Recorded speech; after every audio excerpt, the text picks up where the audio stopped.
Chapter 1.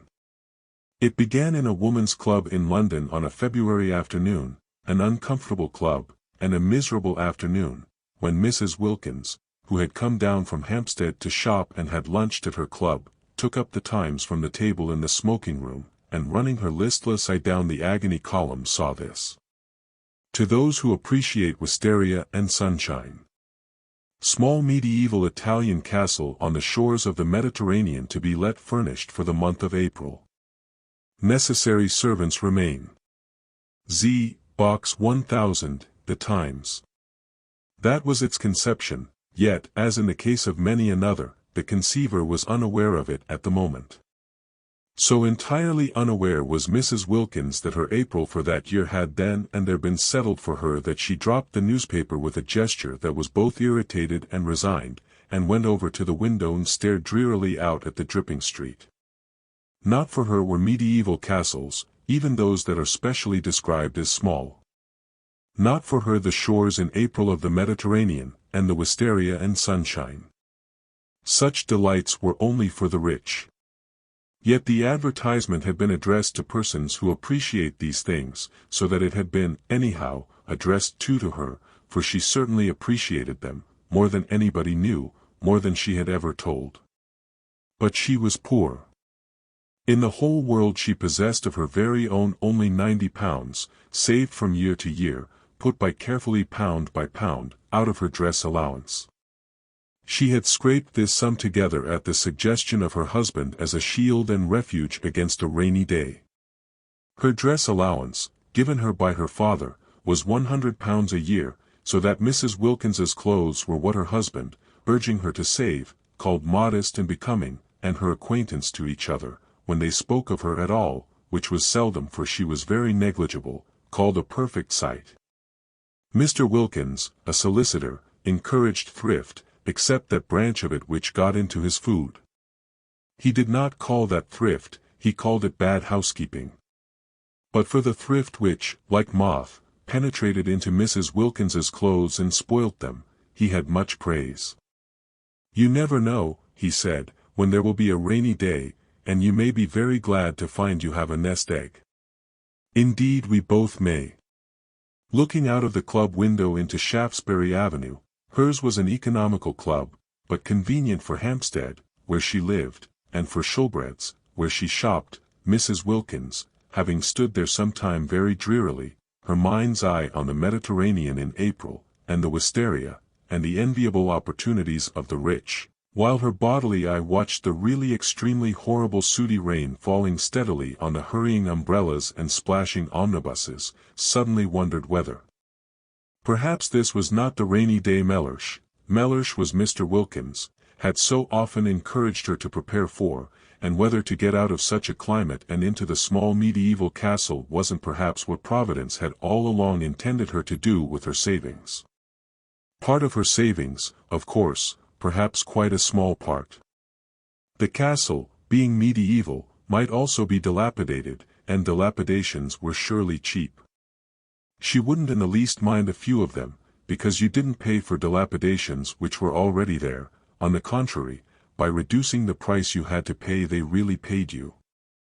But what nonsense to think of it! She turned away from the window with the same gesture of mingled irritation and resignation with which she had laid down the Times, and crossed the room towards the door with the intention of getting her mackintosh and umbrella and fighting her way into one of the overcrowded omnibuses and going to Shoolbred's on her way home and buying some soles for Mellersh's dinner. Mellersh was difficult with fish and liked only soles, except salmon, when she beheld Mrs. Arbuthnot, a woman she knew by sight, as also living in Hampstead and belonging to the club, sitting at the table in the middle of the room on which the newspapers and magazines were kept, absorbed, in her turn, in the first page of the Times. Mrs. Wilkins had never yet spoken to Mrs. Arbuthnot, who belonged to one of the various church sets, and who analyzed, classified, divided and registered the poor, whereas she and Mellersh, when they did go out, went to the parties of impressionist painters, of whom in Hampstead there were many. Mellersh had a sister who had married one of them and lived up on the Heath, and because of this alliance Mrs. Wilkins was drawn into a circle which was highly unnatural to her, and she had learned to dread pictures. She had to say things about them, and she didn't know what to say. She used to murmur, "Marvelous," and feel that it was not enough. But nobody minded. Nobody listened. Nobody took any notice of Mrs. Wilkins. She was the kind of person who is not noticed at parties. Her clothes, infested by thrift, made her practically invisible. Her face was non-arresting, her conversation was reluctant, she was shy. And if one's clothes and face and conversation are all negligible, thought Mrs. Wilkins, who recognized her disabilities, what, at parties, is there left of one? Also she was always with Wilkins, that clean-shaven, fine-looking man, who gave a party, merely by coming to it, a great air. Wilkins was very respectable. He was known to be highly thought of by his senior partners. His sister's circle admired him. He pronounced adequately intelligent judgments on art and artists. He was pithy, he was prudent, he never said a word too much, nor, on the other hand, did he ever say a word too little. He produced the impression of keeping copies of everything he said, and he was so obviously reliable that it often happened that people who met him at these parties became discontented with their own solicitors, and after a period of restlessness extricated themselves and went to Wilkins. Naturally Mrs. Wilkins was blotted out. She, said his sister, with something herself of the judicial, the digested, and the final in her manner, should stay at home. But Wilkins could not leave his wife at home. He was a family solicitor, and all such have wives and show them. With his in the week he went to parties, and with his on Sundays he went to church. Being still fairly young, he was 39, and ambitious of old ladies, of whom he had not yet acquired in his practice a sufficient number, he could not afford to miss church, and it was there that Mrs. Wilkins became familiar, though never through words, with Mrs. Arbuthnot. She saw her marshalling the children of the poor into pews. She would come in at the head of the procession from the Sunday school exactly 5 minutes before the choir, and get her boys and girls neatly fitted into their allotted seats, and down on their little knees in their preliminary prayer, and up again on their feet just as, to the swelling organ, the vestry door opened, and the choir and clergy, big with the litanies and commandments they were presently to roll out, emerged. She had a sad face, yet she was evidently efficient. The combination used to make Mrs. Wilkins wonder, for she had been told by Mellersh, on days when she had only been able to get place, that if one were efficient one wouldn't be depressed, and that if one does one's job well one becomes automatically bright and brisk.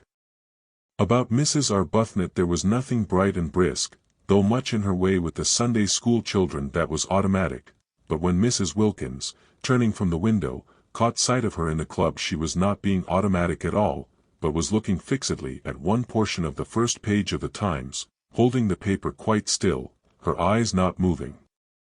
She was just staring, and her face, as usual, was the face of a patient and disappointed Madonna. Obeying an impulse she wondered at even while obeying it, Mrs. Wilkins, the shy and the reluctant, instead of proceeding as she had intended to the cloakroom and from thence to Scoldbread's in search of Mellersh's fish, stopped at the table and sat down exactly opposite Mrs. Arbuthnot, to whom she had never yet spoken in her life. It was one of those long, narrow refectory tables, so that they were quite close to each other. Mrs. Arbuthnot, however, did not look up. She continued to gaze, with eyes that seemed to be dreaming, at one spot only of the Times. Mrs. Wilkins watched her a minute, trying to screw up courage to speak to her.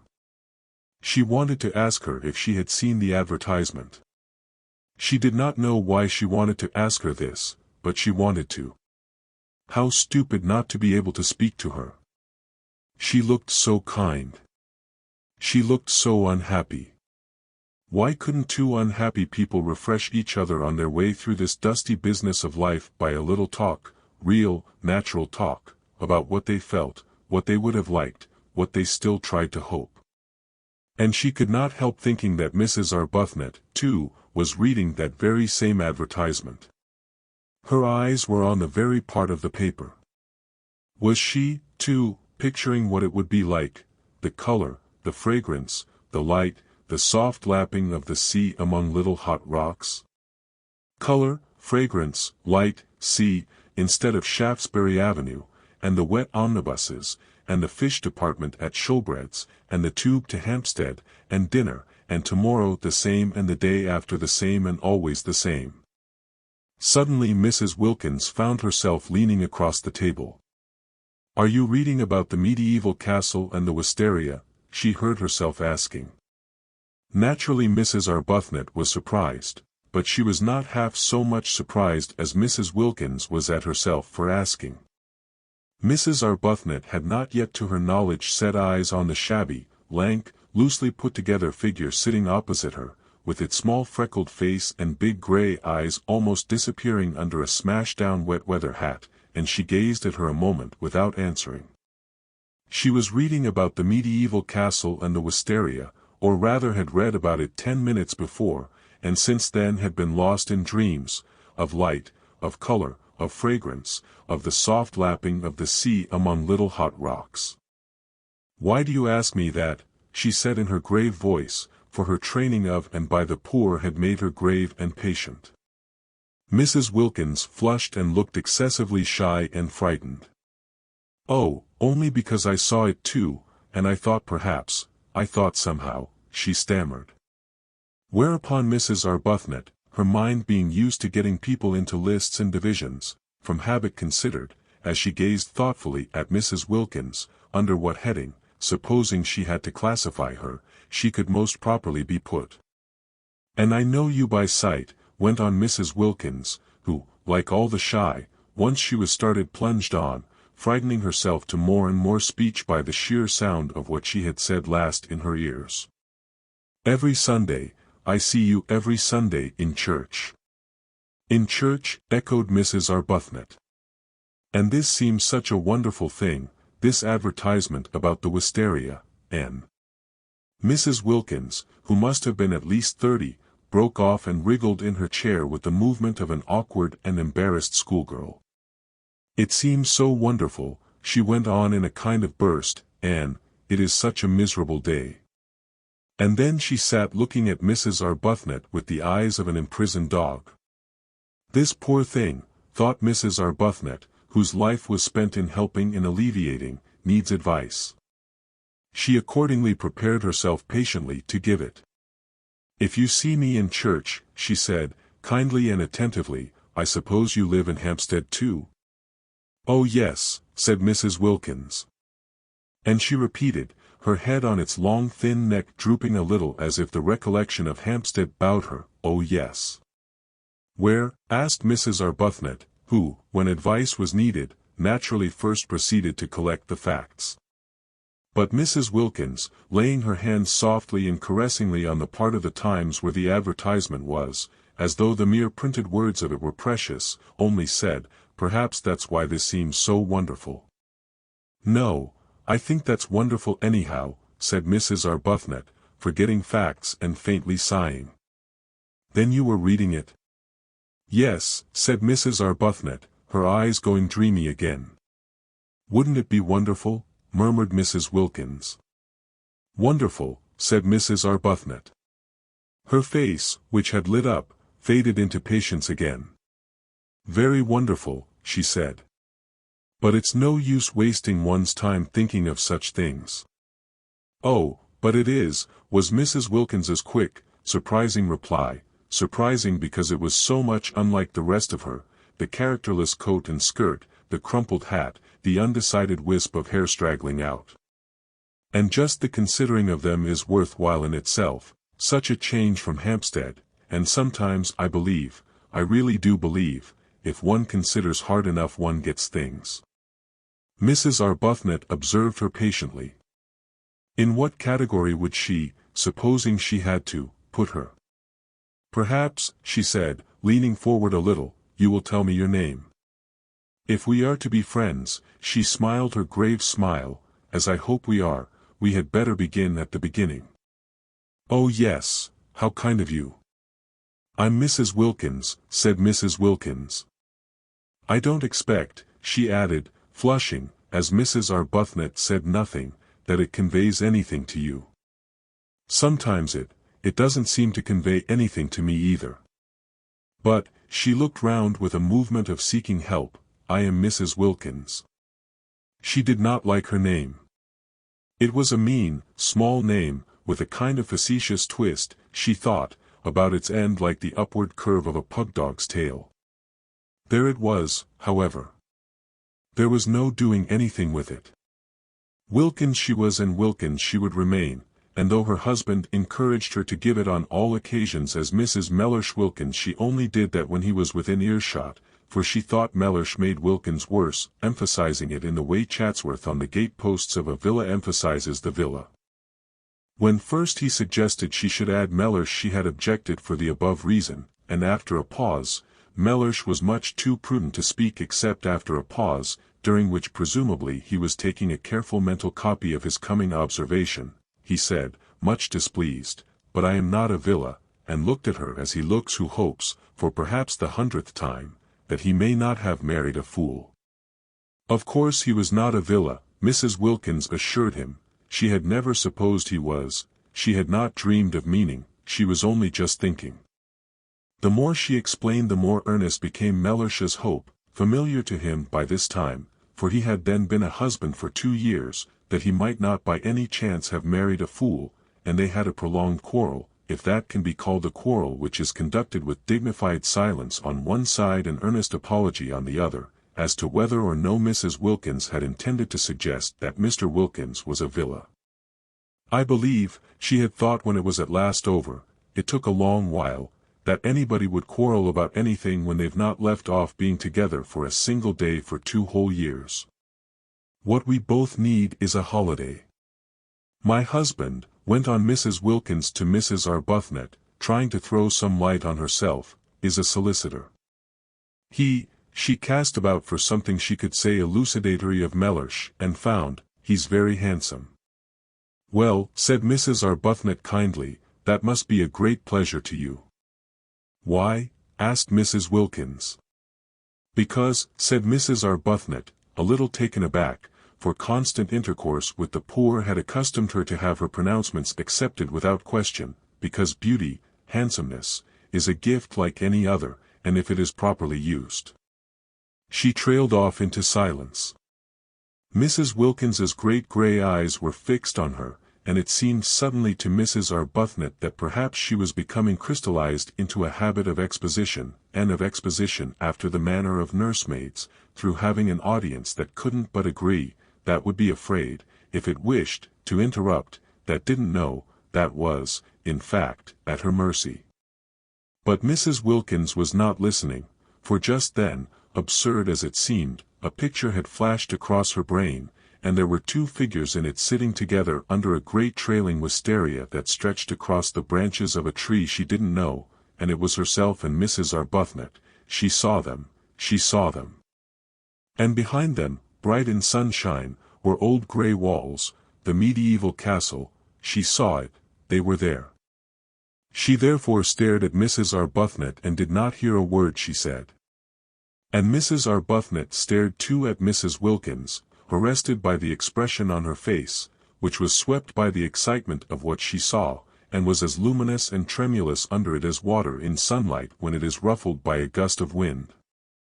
At this moment, if she had been at a party, Mrs. Wilkins would have been looked at with interest. They stared at each other, Mrs. Arbuthnot surprised, inquiringly, Mrs. Wilkins with the eyes of someone who has had a revelation. Of course. That was how it could be done. She by herself, couldn't afford it, and wouldn't be able, even if she could afford it, to go there all alone, but she and Mrs. Arbuthnot together. She leaned across the table. Why don't we try and get it, she whispered. Mrs. Arbuthnot became even more wide-eyed. Get it, she repeated. Yes, said Mrs. Wilkins, still as though she were afraid of being overheard. Not just sit here and say how wonderful, and then go home to Hampstead without having put out a finger, go home just as usual and see about the dinner and the fish just as we've been doing for years and years and will go on doing for years and years. In fact, said Mrs. Wilkins, flushing to the roots of her hair, for the sound of what she was saying, of what was coming pouring out, frightened her, and yet she couldn't stop, I see no end to it. There is no end to it. So that there ought to be a break, there ought to be intervals, in everybody's interests. Why, it would really be being unselfish to go away and be happy for a little, because we would come back so much nicer. You see, after a bit everybody needs a holiday. But, how do you mean, get it? Asked Mrs. Arbuthnot. Take it, said Mrs. Wilkins. Take it. Rent it. Hire it.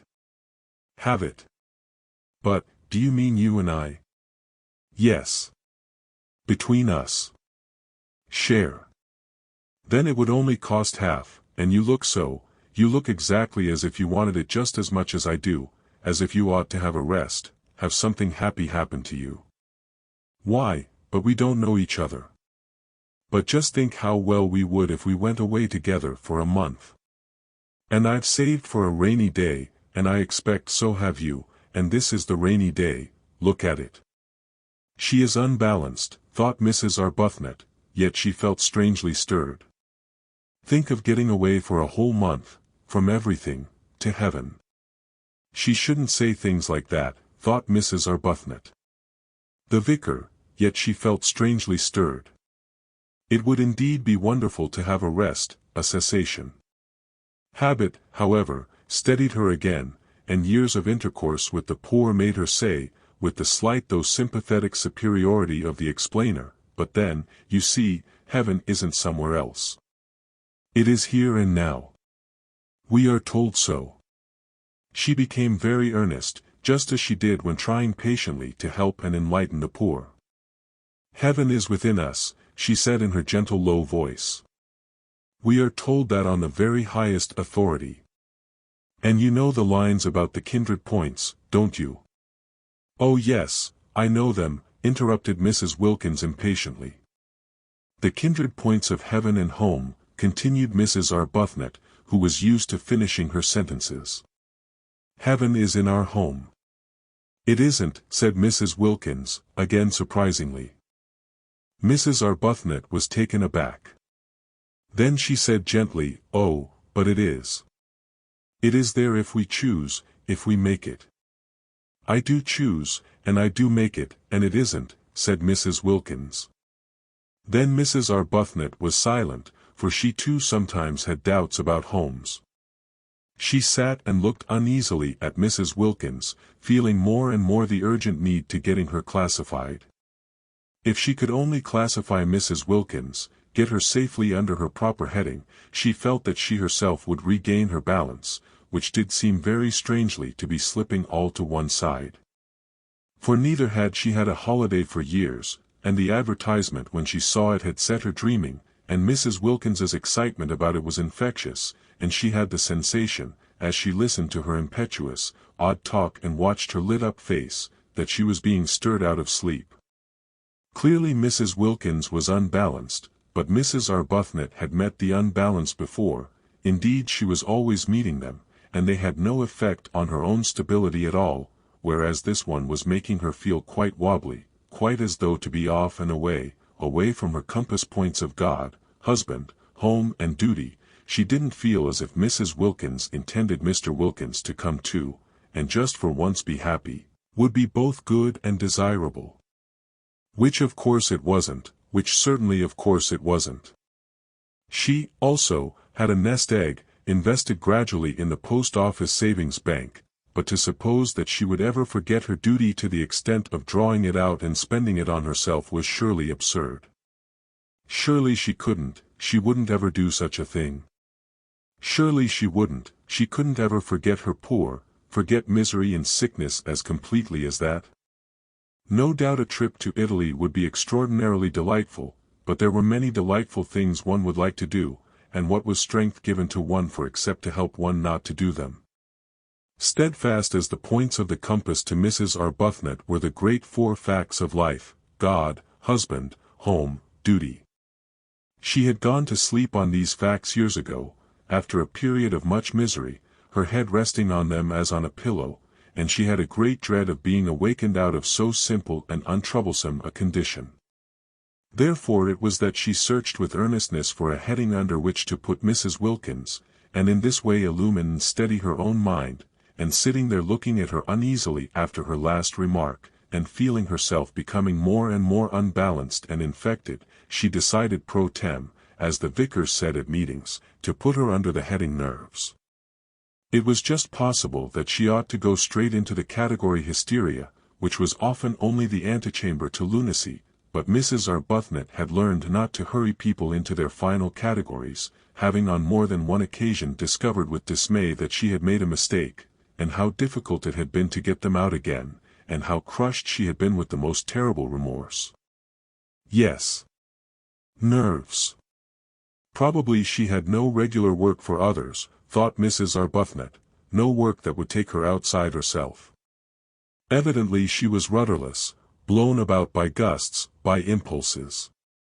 Nerves was almost certainly her category, or would be quite soon if no one helped her.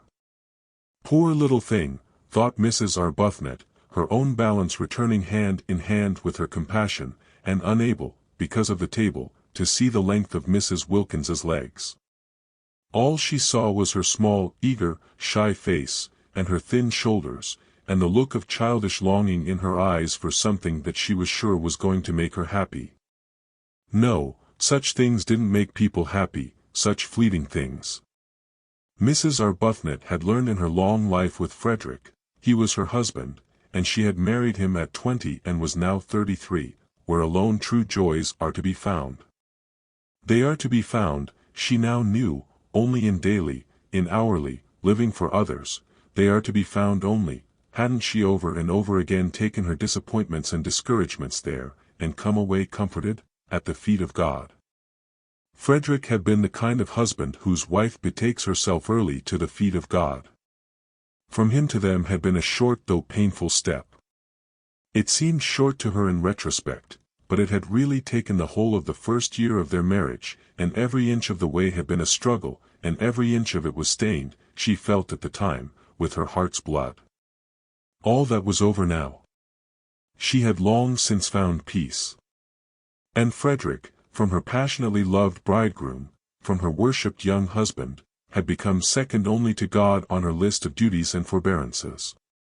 There he hung, the second in importance, a bloodless thing bled white by her prayers. For years she had been able to be happy only by forgetting happiness. She wanted to stay like that. She wanted to shut out everything that would remind her of beautiful things, that might set her off again longing, desiring. "I'd like so much to be friends," she said earnestly. "Won't you come and see me, or let me come to you sometimes? Whenever you feel as if you wanted to talk. I'll give you my address." She searched in her handbag, "and then you won't forget."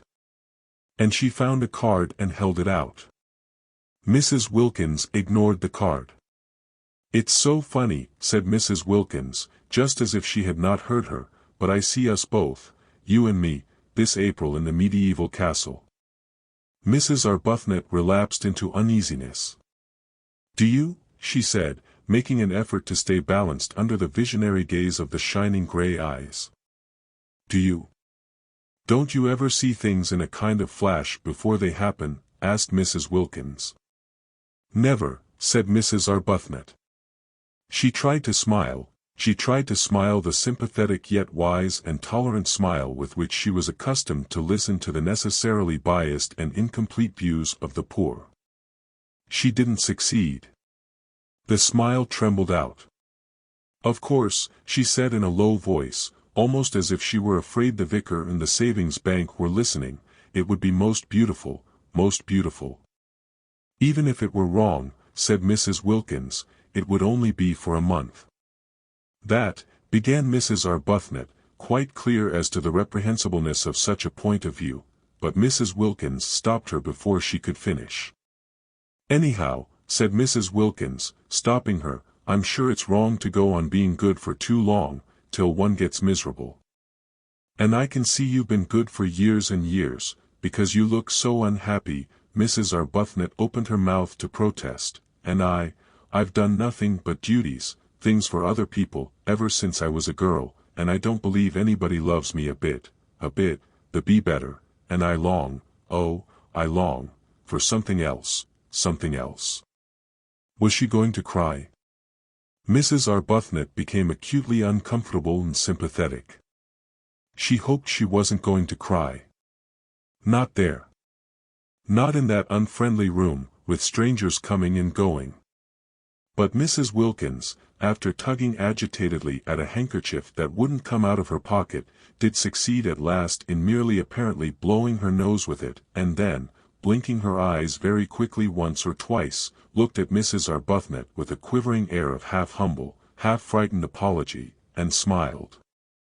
"Will you believe," she whispered, trying to steady her mouth, evidently dreadfully ashamed of herself, "that I've never spoken to anyone before in my life like this? I can't think, I simply don't know, what has come over me." "It's the advertisement," said Mrs. Arbuthnot, nodding gravely. "Yes," said Mrs. Wilkins, dabbing furtively at her eyes, "and us both being so," she blew her nose again a little, miserable. Chapter 2. Of course Mrs. Arbuthnot was not miserable. How could she be, she asked herself, when God was taking care of her, but she let that pass for the moment unrepudiated, because of her conviction that here was another fellow creature in urgent need of her help, and not just boots and blankets and better sanitary arrangements this time, but the more delicate help of comprehension, of finding the exact right words. The exact right words, she presently discovered, after trying various ones about living for others, and prayer, and the peace to be found in placing oneself unreservedly in God's hands. To meet all these words Mrs. Wilkins had other words, incoherent and yet, for the moment at least, till one had had more time, difficult to answer. The exact right words were a suggestion that it would do no harm to answer the advertisement. Non-committal. Mere inquiry. And what disturbed Mrs. Arbuthnot about this suggestion was that she did not make it solely to comfort Mrs. Wilkins, she made it because of her own strange longing for the medieval castle. This was very disturbing. There she was, accustomed to direct, to lead, to advise, to support, except Frederick. She long since had learned to leave Frederick to God, being led herself, being influenced and thrown off her feet, by just an advertisement, by just an incoherent stranger. It was indeed disturbing. She failed to understand her sudden longing for what was, after all, self-indulgence, when for years no such desire had entered her heart. "There's no harm in simply asking," she said in a low voice, as if the vicar and the savings bank and all her waiting dependent poor were listening and condemning. "It isn't as if it committed us to anything," said Mrs. Wilkins, also in a low voice, but her voice shook. They got up simultaneously. Mrs. Arbuthnot had a sensation of surprise that Mrs. Wilkins should be so tall, and went to a writing table, and Mrs. Arbuthnot wrote to Z. Box 1000, The Times, for particulars. She asked for all particulars, but the only one they really wanted was the one about the rent. They both felt that it was Mrs. Arbuthnot who ought to write the letter and do the business part. Not only was she used to organizing and being practical, but she also was older, and certainly calmer, and she herself had no doubt too that she was wiser. Neither had Mrs. Wilkins any doubt of this. The very way Mrs. Arbuthnot parted her hair suggested a great calm that could only proceed from wisdom. But if she was wiser, older and calmer, Mrs. Arbuthnot's new friend nevertheless seemed to her to be the one who impelled. Incoherent, she yet impelled. She appeared to have, apart from her need of help, an upsetting kind of character. She had a curious infectiousness. She led one on. And the way her unsteady mind leaped at conclusions, wrong ones, of course, witnessed the one that she, Mrs. Arbuthnot, was miserable. The way she leaped at conclusions was disconcerting. Whatever she was, however, and whatever her unsteadiness, Mrs. Arbuthnot found herself sharing her excitement and her longing, and when the letter had been posted in the letterbox in the hall and actually was beyond getting back again, both she and Mrs. Wilkins felt the same sense of guilt.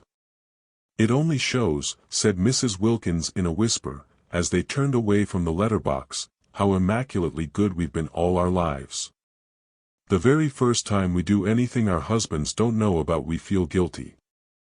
I'm afraid I can't say I've been immaculately good, gently protested Mrs. Arbuthnot, a little uncomfortable at this fresh example of successful leaping at conclusions, for she had not said a word about her feeling of guilt. Oh, but I'm sure you have. I see you being good, and that's why you're not happy. She shouldn't say things like that, thought Mrs. Arbuthnot.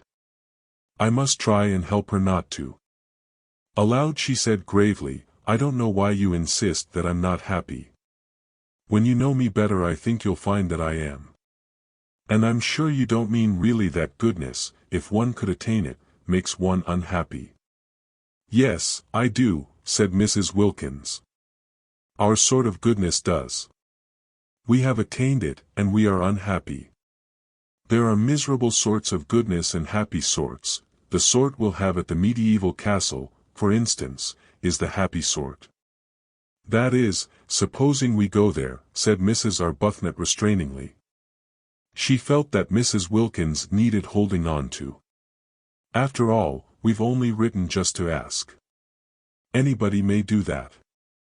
I think it quite likely we shall find the conditions impossible, and even if they were not, probably by tomorrow we shall not want to go. I see us there, was Mrs. Wilkins's answer to that. All this was very unbalancing. Mrs. Arbuthnot, as she presently splashed through the dripping streets on her way to a meeting she was to speak at, was in an unusually disturbed condition of mind.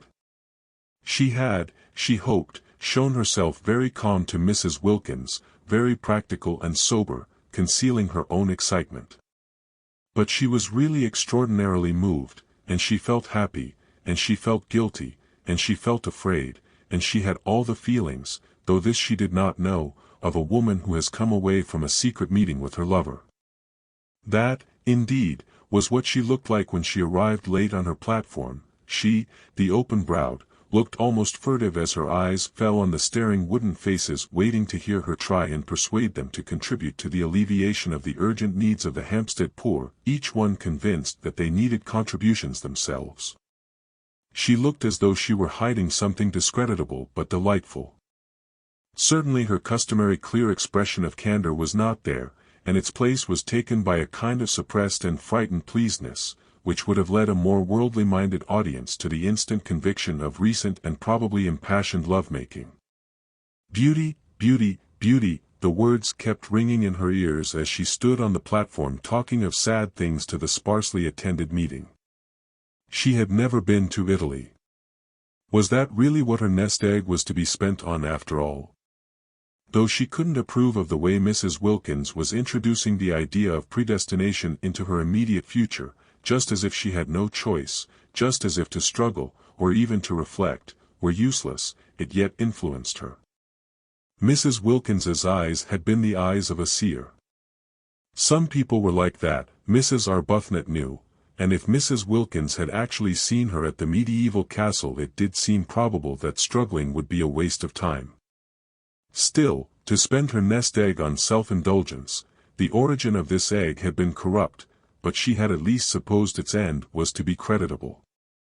Was she to deflect it from its intended destination, which alone had appeared to justify her keeping it, and spend it on giving herself pleasure? Mrs. Arbuthnot spoke on and on, so much practiced in a kind of speech that she could have said it all in her sleep, and at the end of the meeting, her eyes dazzled by her secret visions, she hardly noticed that nobody was moved in any way whatever, least of all in the way of contributions. But the vicar noticed. The vicar was disappointed. Usually his good friend and supporter Mrs. Arbuthnot succeeded better than this. And, what was even more unusual, she appeared, he observed, not even to mind. I can't imagine, he said to her as they parted, speaking irritably, for he was irritated both by the audience and by her, what these people are coming to. Nothing seems to move them. Perhaps they need a holiday, suggested Mrs. Arbuthnot, an unsatisfactory, a queer reply, the vicar thought. In February, he called after her sarcastically. Oh no, not till April, said Mrs. Arbuthnot over her shoulder. Very odd, thought the vicar. Very odd indeed. And he went home and was not perhaps quite Christian to his wife. That night in her prayers Mrs. Arbuthnot asked for guidance.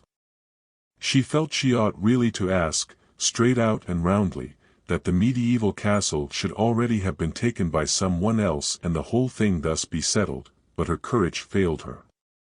Suppose her prayer were to be answered? No, she couldn't ask it, she couldn't risk it. And after all, she almost pointed this out to God, if she spent her present nest egg on a holiday she could quite soon accumulate another.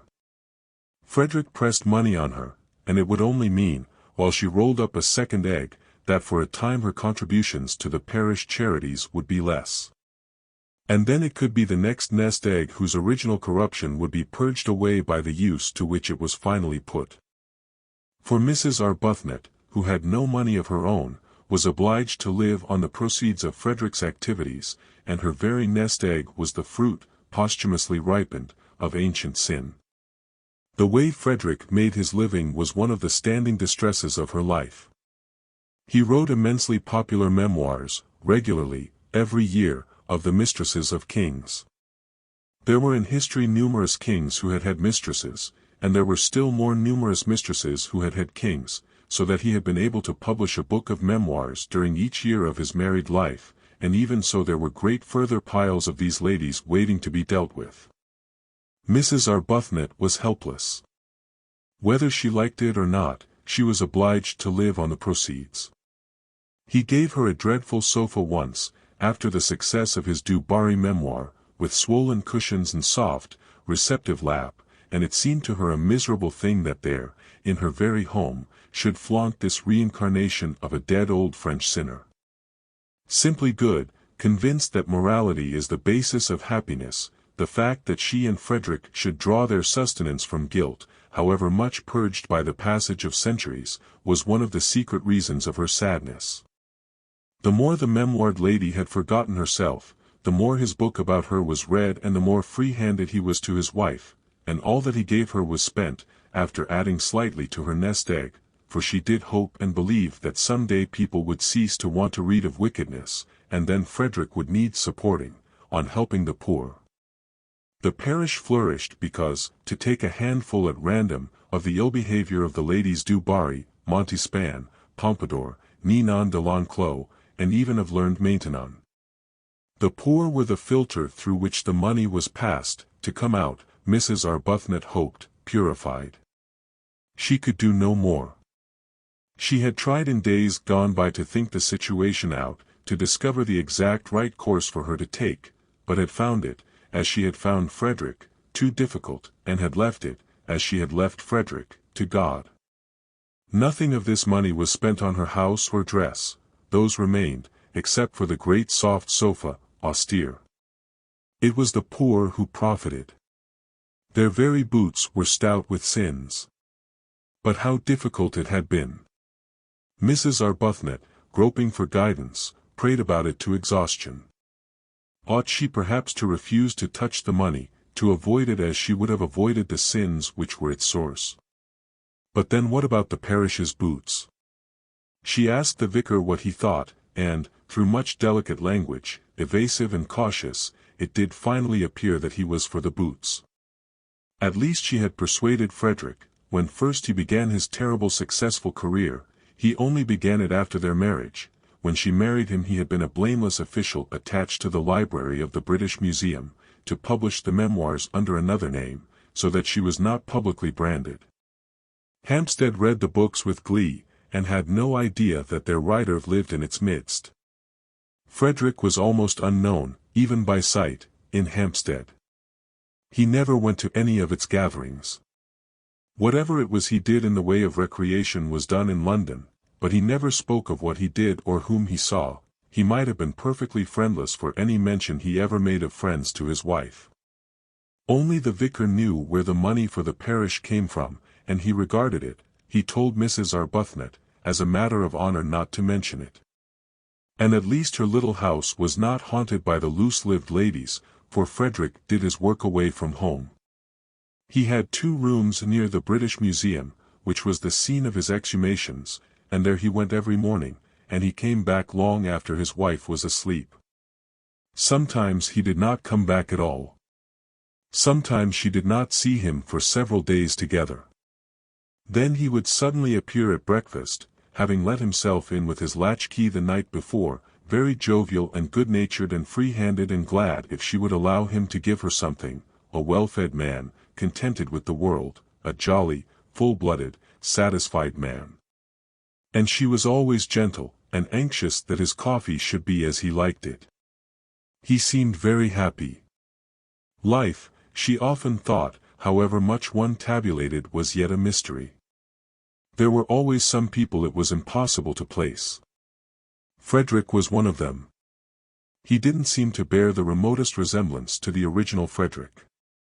He didn't seem to have the least need of any of the things he used to say were so important and beautiful: love, home, complete communion of thoughts, complete immersion in each other's interests.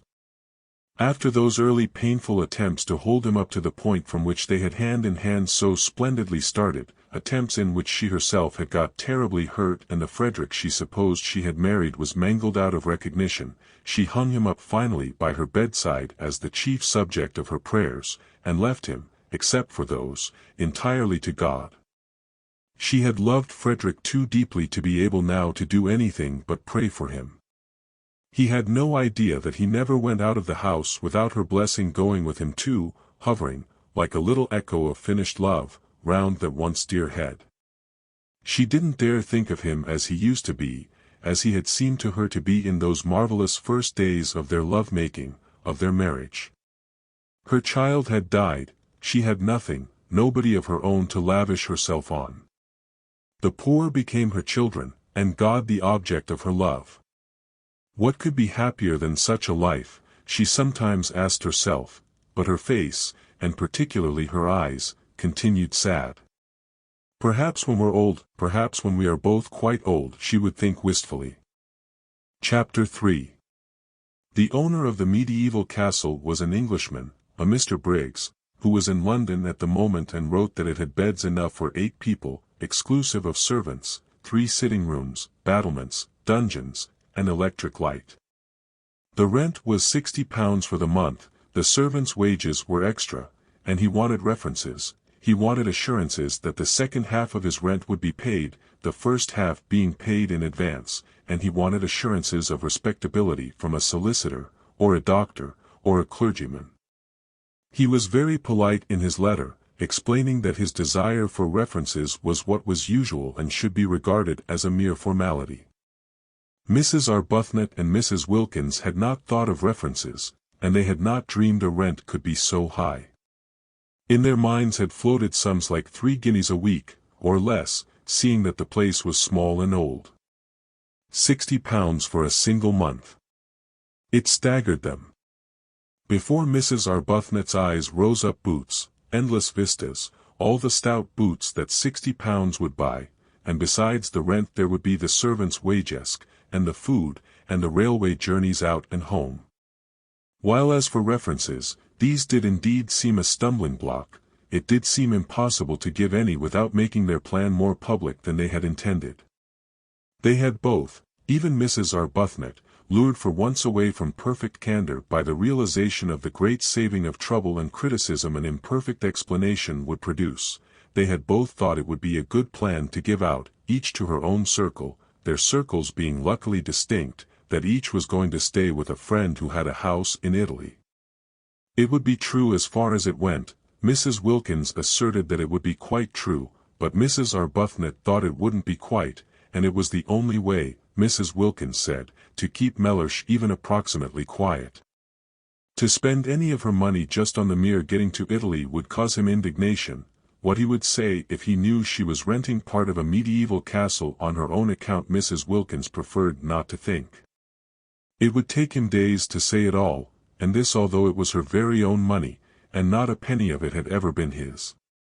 "But I expect," she said, "your husband is just the same. I expect all husbands are alike in the long run." Mrs. Arbuthnot said nothing, because her reason for not wanting Frederick to know was the exactly opposite one, Frederick would be only too pleased for her to go, he would not mind it in the very least, indeed, he would hail such a manifestation of self-indulgence and worldliness with an amusement that would hurt, and urge her to have a good time and not to hurry home with a crushing detachment. Far better, she thought, to be missed by Mellersh than to be sped by Frederick. To be missed, to be needed, from whatever motive, was, she thought, better than the complete loneliness of not being missed or needed at all.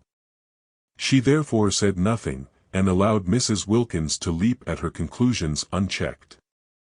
But they did, both of them, for a whole day feel that the only thing to be done was to renounce the medieval castle, and it was in arriving at this bitter decision that they really realized how acute had been their longing for it. Then Mrs. Arbuthnot, whose mind was trained in the finding of ways out of difficulties, found a way out of the reference difficulty, and simultaneously Mrs. Wilkins had a vision revealing to her how to reduce the rent. Mrs. Arbuthnot's plan was simple, and completely successful. She took the whole of the rent in person to the owner, drawing it out of her savings bank. Again she looked furtive and apologetic, as if the clerk must know the money was wanted for purposes of self-indulgence, and, going up with the 6 10-pound notes in her handbag to the address near the Brompton Oratory where the owner lived, presented them to him, waiving her right to pay only half. And when he saw her, and her parted hair and soft dark eyes and sober apparel, and heard her grave voice, he told her not to bother about writing round for those references. "It'll be all right," he said, scribbling a receipt for the rent. "Do sit down, won't you? Nasty day, isn't it? You'll find the old castle has lots of sunshine, whatever else it hasn't got. Husband going?" Mrs. Arbuthnot, unused to anything but candor, looked troubled at this question and began to murmur inarticulately, and the owner at once concluded that she was a widow, a war one, of course, for other widows were old, and that he had been a fool not to guess it. "Oh, I'm sorry," he said, turning red right up to his fair hair. "I didn't mean, hum. He ran his eye over the receipt he had written. "Yes, I think that's all right," he said, getting up and giving it to her. "Now," he added, taking the 6 notes she held out and smiling, for Mrs. Arbuthnot was agreeable to look at, "I'm richer, and you're happier. I've got money, and you've got San Salvatore. I wonder which is best." "I think you know," said Mrs. Arbuthnot with her sweet smile. He laughed and opened the door for her. It was a pity the interview was over. He would have liked to ask her to lunch with him. She made him think of his mother, of his nurse, of all things kind and comforting, besides having the attraction of not being his mother or his nurse. "I hope you'll like the old place," he said, holding her hand a minute at the door. The very feel of her hand, even through its glove, was reassuring. It was the sort of hand, he thought, that children would like to hold in the dark. In April, you know, it's simply a mass of flowers. And then there's the sea. You must wear white. You'll fit in very well. There are several portraits of you there. Portraits? Madonnas, you know. There's one on the stairs really exactly like you." Mrs. Arbuthnot smiled and said goodbye and thanked him. Without the least trouble, and at once she had got him placed in his proper category. He was an artist and of an effervescent temperament. She shook hands and left, and he wished she hadn't. After she was gone he supposed that he ought to have asked for those references, if only because she would think him so unbusinesslike not to, but he could as soon have insisted on references from a saint in a nimbus as from that grave, sweet lady. Rose Arbuthnot. Her letter, making the appointment, lay on the table. Pretty name. That difficulty, then, was overcome. But there still remained the other one, the really annihilating effect of the expense on the nest eggs, and especially on Mrs. Wilkins's, which was in size, compared with Mrs. Arbuthnot's, as the egg of the plover to that of the duck, and this in its turn was overcome by the vision vouchsafed to Mrs. Wilkins, revealing to her the steps to be taken for its overcoming. Having got San Salvatore, the beautiful, the religious name, fascinated them, they in their turn would advertise in the agony column of the Times, and would inquire after 2 more ladies, of similar desires to their own, to join them and share the expenses. At once the strain of the nest eggs would be reduced from half to a quarter. Mrs. Wilkins was prepared to fling her entire egg into the adventure, but she realized that if it were to cost even 6 pence over her £90 her position would be terrible. Imagine going to Mellersh and saying, "I owe." It would be awful enough if some day circumstances forced her to say, "I have no nest egg," but at least she would be supported in such a case by the knowledge that the egg had been her own. She therefore, though prepared to fling her last penny into the adventure, was not prepared to fling into it a single farthing that was not demonstrably her own, and she felt that if her share of the rent was reduced to £15 only, she would have a safe margin for the other expenses. Also they might economize very much on food, gather olives off their own trees and eat them, for instance, and perhaps catch fish. Of course, as they pointed out to each other, they could reduce the rent to an almost negligible sum by increasing the number of sharers. They could have 6 more ladies instead of 2 if they wanted to, seeing that there were 8 beds. But supposing the 8 beds were distributed in couples in 4 rooms, it would not be altogether what they wanted, to find themselves shut up at night with a stranger. Besides, they thought that perhaps having so many would not be quite so peaceful. After all, they were going to San Salvatore for peace and rest and joy, and 6 more ladies, especially if they got into one's bedroom, might a little interfere with that. However, there seemed to be only 2 ladies in England at that moment who had any wish to join them, for they had only 2 answers to their advertisement. "Well, we only want 2, said Mrs. Wilkins, quickly recovering, for she had imagined a great rush.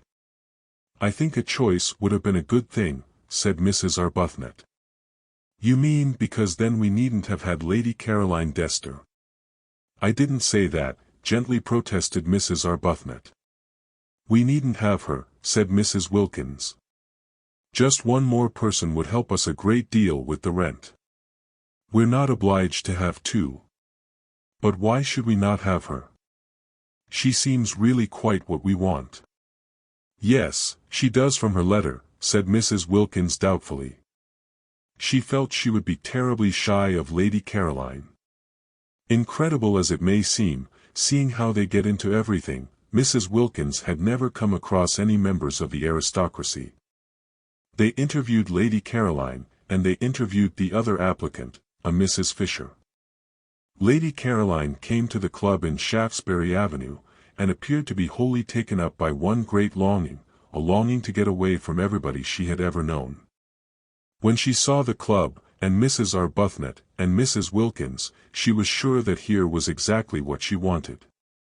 She would be in Italy, a place she adored; she would not be in hotels, places she loathed; she would not be staying with friends, persons she disliked, and she would be in the company of strangers who would never mention a single person she knew, for the simple reason that they had not, could not have, and would not come across them.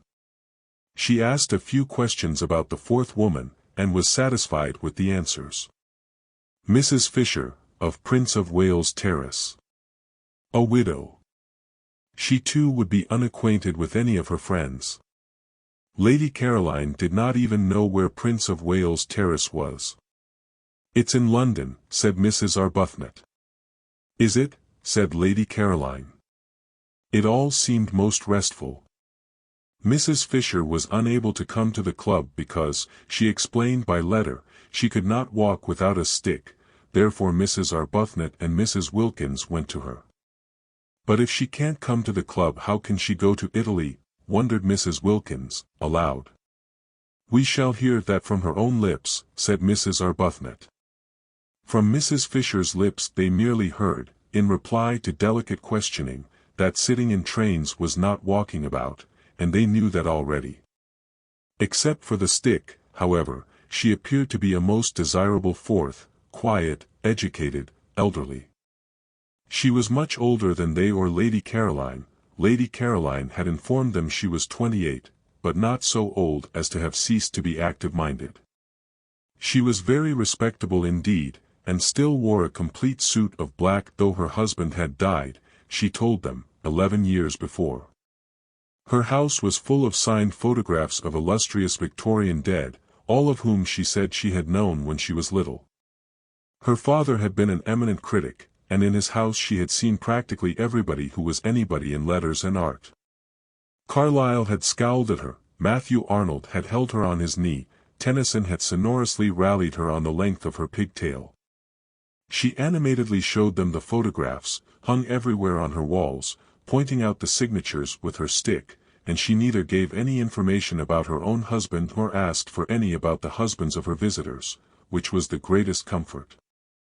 Indeed, she seemed to think that they also were widows, for on inquiring who the fourth lady was to be, and being told it was a Lady Caroline Dester, she said, "Is she a widow too?" And on their explaining that she was not, because she had not yet been married, observed with abstracted amiability, "All in good time." But Mrs. Fisher's very abstractedness, and she seemed to be absorbed chiefly in the interesting people she used to know and in their memorial photographs, and quite a good part of the interview was taken up by reminiscent anecdote of Carlyle, Meredith, Matthew Arnold, Tennyson, and a host of others. Her very abstractedness was a recommendation. She only asked, she said, to be allowed to sit quiet in the sun and remember. That was all Mrs. Arbuthnot and Mrs. Wilkins asked of their sharers. It was their idea of a perfect sharer that she should sit quiet in the sun and remember, rousing herself on Saturday evenings sufficiently to pay her share. Mrs. Fisher was very fond, too, she said, of flowers, and once when she was spending a weekend with her father at Box Hill. Who lived at Box Hill, interrupted Mrs. Wilkins, who hung on Mrs. Fisher's reminiscences, intensely excited by meeting somebody who had actually been familiar with all the really and truly and undoubtedly great, actually seen them, heard them talking, touched them. Mrs. Fisher looked at her over the top of her glasses in some surprise. Mrs. Wilkins, in her eagerness to tear the heart out quickly of Mrs. Fisher's reminiscences, afraid that at any moment Mrs. Arbuthnot would take her away and she wouldn't have heard half, had already interrupted several times with questions which appeared ignorant to Mrs. Fisher. "Meredith, of course," said Mrs. Fisher rather shortly. "I remember a particular weekend," she continued. "My father often took me, but I always remember this weekend particularly." "Did you know Keats?" eagerly interrupted Mrs. Wilkins. Mrs. Fisher, after a pause, said with subacid reserve that she had been unacquainted with both Keats and Shakespeare. "Oh, of course, how ridiculous of me," cried Mrs. Wilkins, flushing scarlet. "It's because," she floundered, "it's because the immortals somehow still seem alive, don't they, as if they were here, going to walk into the room in another minute, and one forgets they are dead.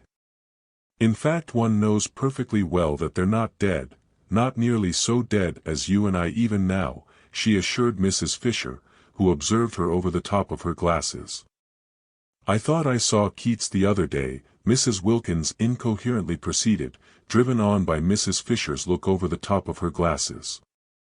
"In Hampstead, crossing the road in front of that house, you know, the house where he lived." Mrs. Arbuthnot said they must be going. Mrs. Fisher did nothing to prevent them. "I really thought I saw him," protested Mrs. Wilkins, appealing for belief first to one and then to the other while waves of color passed over her face, and totally unable to stop because of Mrs. Fisher's glasses and the steady eyes looking at her over their tops. "I believe I did see him. He was dressed in a—" Even Mrs. Arbuthnot looked at her now, and in her gentlest voice said they would be late for lunch.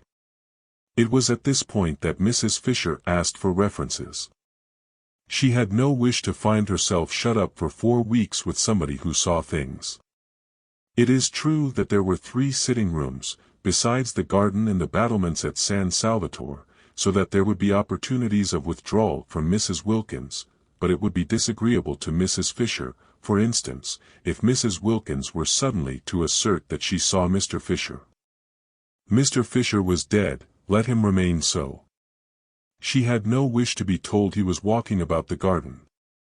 The only reference she really wanted, for she was much too old and firmly seated in her place in the world for questionable associates to matter to her, was one with regard to Mrs. Wilkins's health. Was her health quite normal?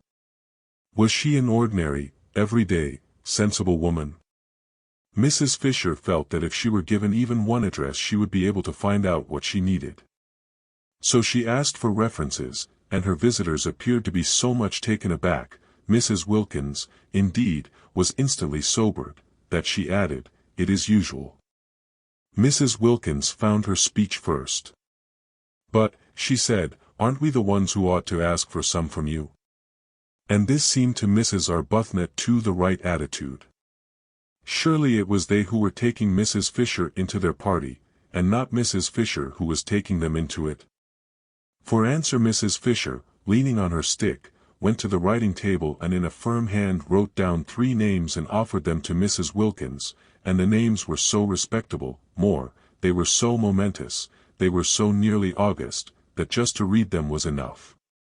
The President of the Royal Academy, the Archbishop of Canterbury, and the Governor of the Bank of England, who would dare disturb such personages in their meditations with inquiries as to whether a female friend of theirs was all she should be? "They have known me since I was little," said Mrs. Fisher. Everybody seemed to have known Mrs. Fisher since or when she was little. "I don't think references are nice things at all between ordinary decent women," burst out Mrs. Wilkins, made courageous by being, as she felt, at bay, for she very well knew that the only reference she could give without getting into trouble was Shoolbred, and she had little confidence in that, as it would be entirely based on Mellish's fish. "We're not business people. We needn't distrust each other." And Mrs. Arbuthnot said, with a dignity that yet was sweet, "I'm afraid references do bring an atmosphere into our holiday plan that isn't quite what we want, and I don't think we'll take yours up or give you any ourselves. So that I suppose you won't wish to join us." And she held out her hand in goodbye. Then Mrs. Fisher, her gaze diverted to Mrs. Arbuthnot, who inspired trust and liking even in tube officials, felt that she would be idiotic to lose the opportunity of being in Italy in the particular conditions offered, and that she and this calm-browed woman between them would certainly be able to curb the other one when she had her attacks. So she said, taking Mrs. Arbuthnot's offered hand, "Very well. I waive references." She waived references. The two as they walked to the station in Kensington High Street could not help thinking that this way of putting it was lofty.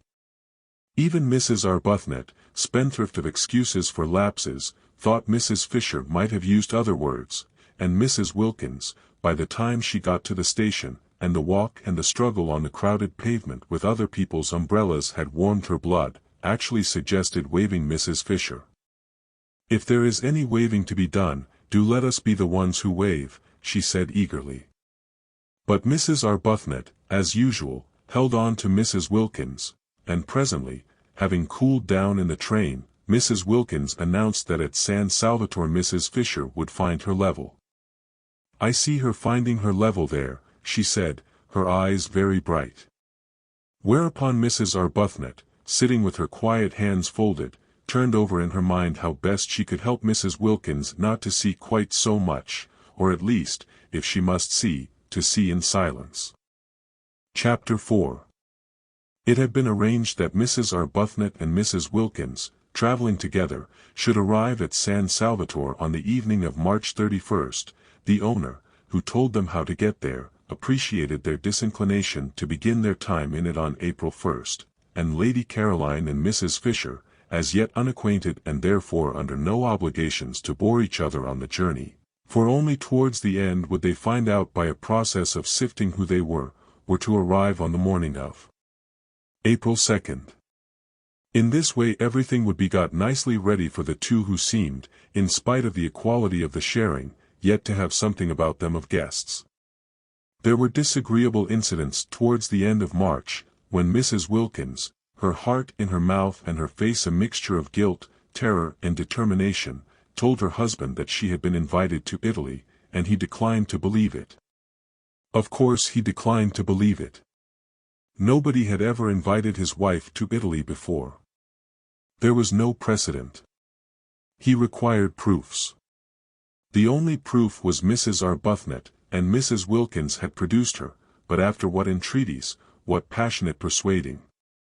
Mrs. Arbuthnot had not imagined she would have to face Mr. Wilkins and say things to him that were short of the truth, and it brought home to her what she had for some time suspected, that she was slipping more and more away from God.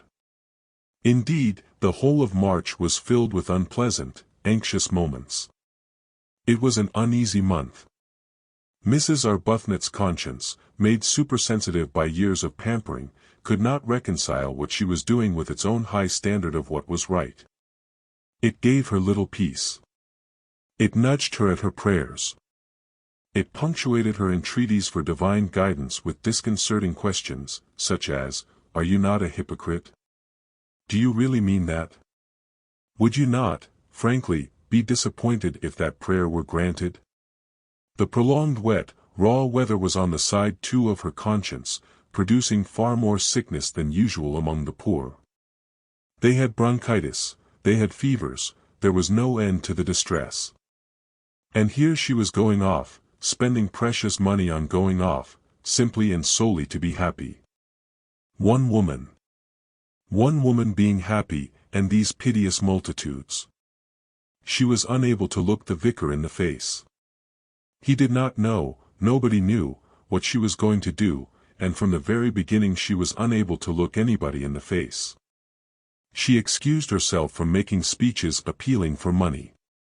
How could she stand up and ask people for money when she herself was spending so much on her own selfish pleasure?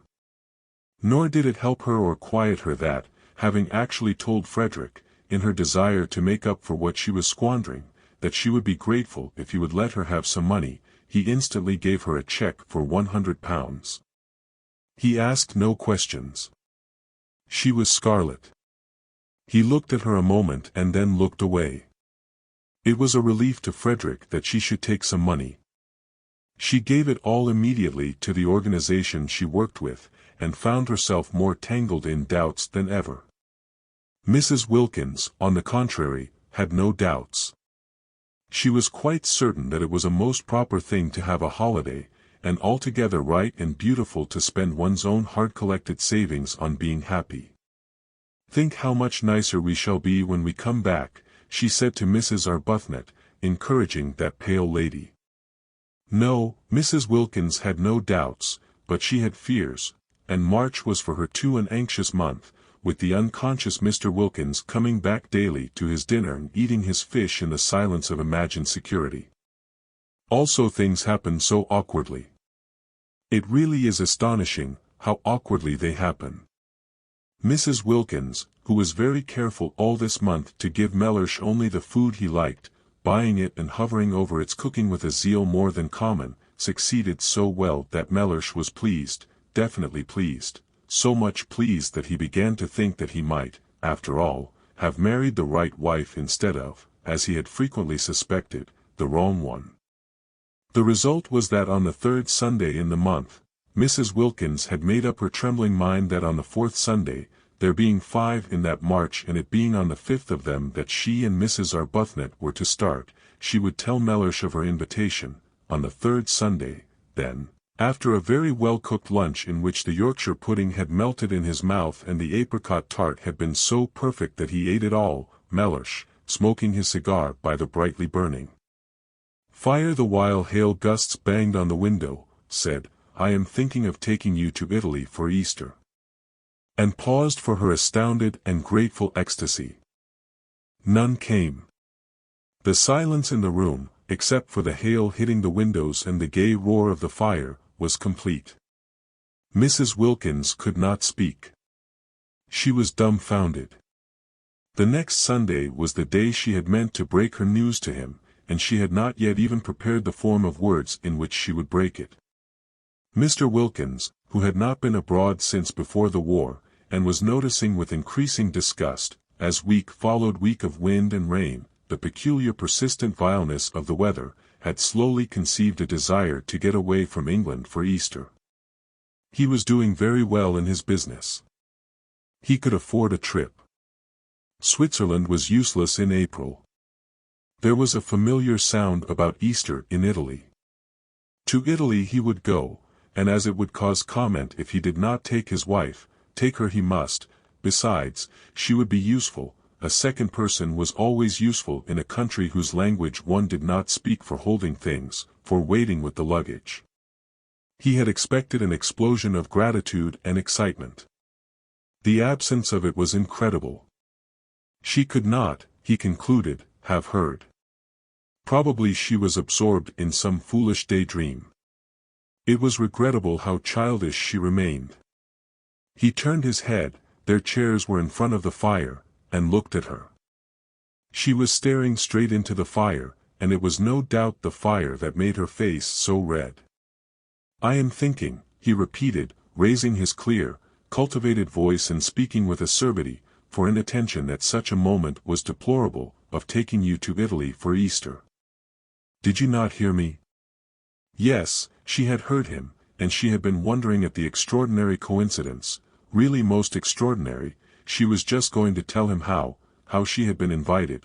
A friend had invited her. Easter, too. Easter was in April, wasn't it? Her friend had a house there. In fact, Mrs. Wilkins, driven by terror, guilt and surprise, had been more incoherent if possible than usual. It was a dreadful afternoon. Mellersh, profoundly indignant, besides having his intended treat coming back on him like a blessing to roost, cross-examined her with the utmost severity. He demanded that she refuse the invitation. He demanded that, since she had so outrageously accepted it without consulting him, she should write and cancel her acceptance. Finding himself up against an unsuspected, shocking rock of obstinacy in her, he then declined to believe she had been invited to Italy at all. He declined to believe in this Mrs. Arbuthnot, of whom till that moment he had never heard, and it was only when the gentle creature was brought round, with such difficulty, with such a desire on her part to throw the whole thing up rather than tell Mr. Wilkins less than the truth, and herself endorsed his wife's statements, that he was able to give them credence. He could not but believe Mrs. Arbuthnot. She produced the precise effect on him that she did on tube officials.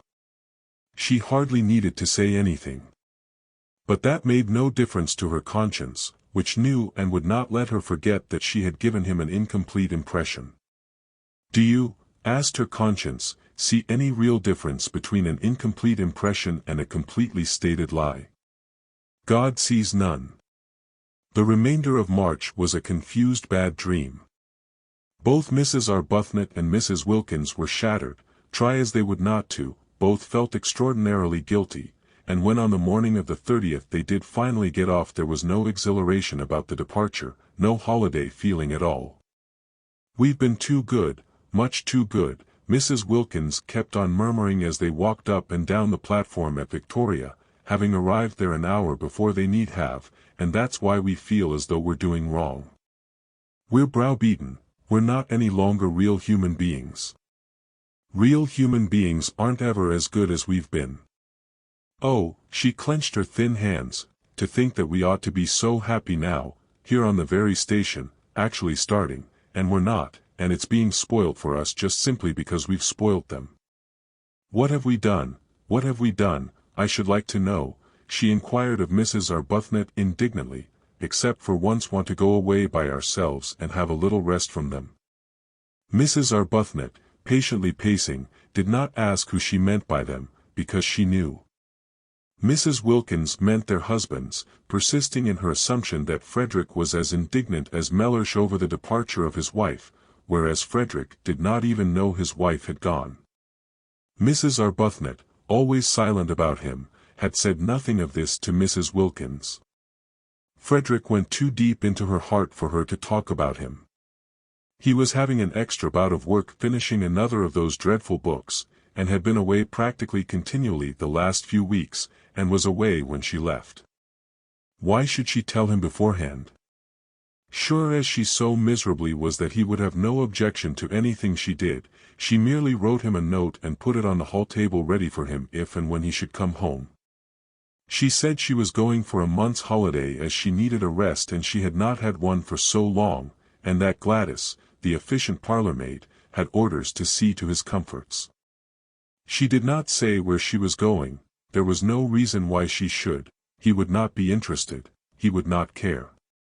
The day was wretched, blustering and wet, the crossing was atrocious, and they were very sick.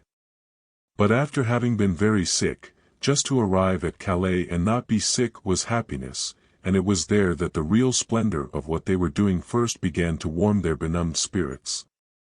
It got hold of Mrs. Wilkins first, and spread from her like a rose-colored flame over her pale companion.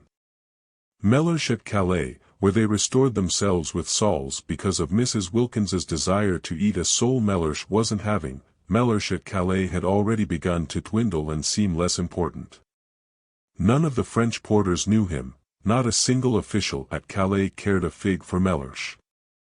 In Paris there was no time to think of him because their train was late and they only just caught the Turin train at the Gare de Lyons, and by the afternoon of the next day when they got into Italy, England, Frederick, Mellersh, the vicar, the poor, Hampstead, the club, Shoolbred, everybody and everything, the whole inflamed sore dreariness, had faded to the dimness of a dream. Chapter 5. It was cloudy in Italy, which surprised them. They had expected brilliant sunshine. But never mind, it was Italy, and the very clouds looked fat. Neither of them had ever been there before. Both gazed out of the windows with rapt faces.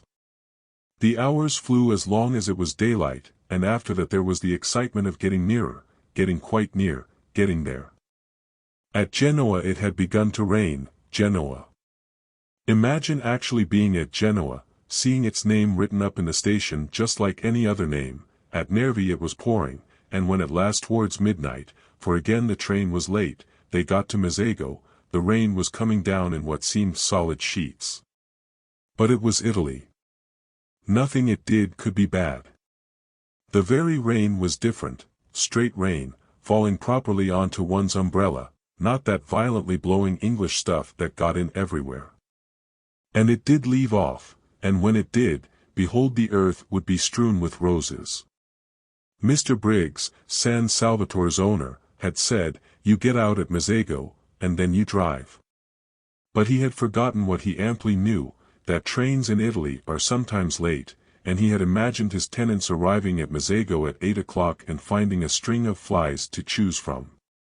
The train was 4 hours late, and when Mrs. Arbuthnot and Mrs. Wilkins scrambled down the ladder-like high steps of their carriage into the black downpour, their skirts sweeping off great pools of sooty wet because their hands were full of suitcases, if it had not been for the vigilance of Domenico, the gardener at San Salvatore, they would have found nothing for them to drive in. All ordinary flies had long since gone home.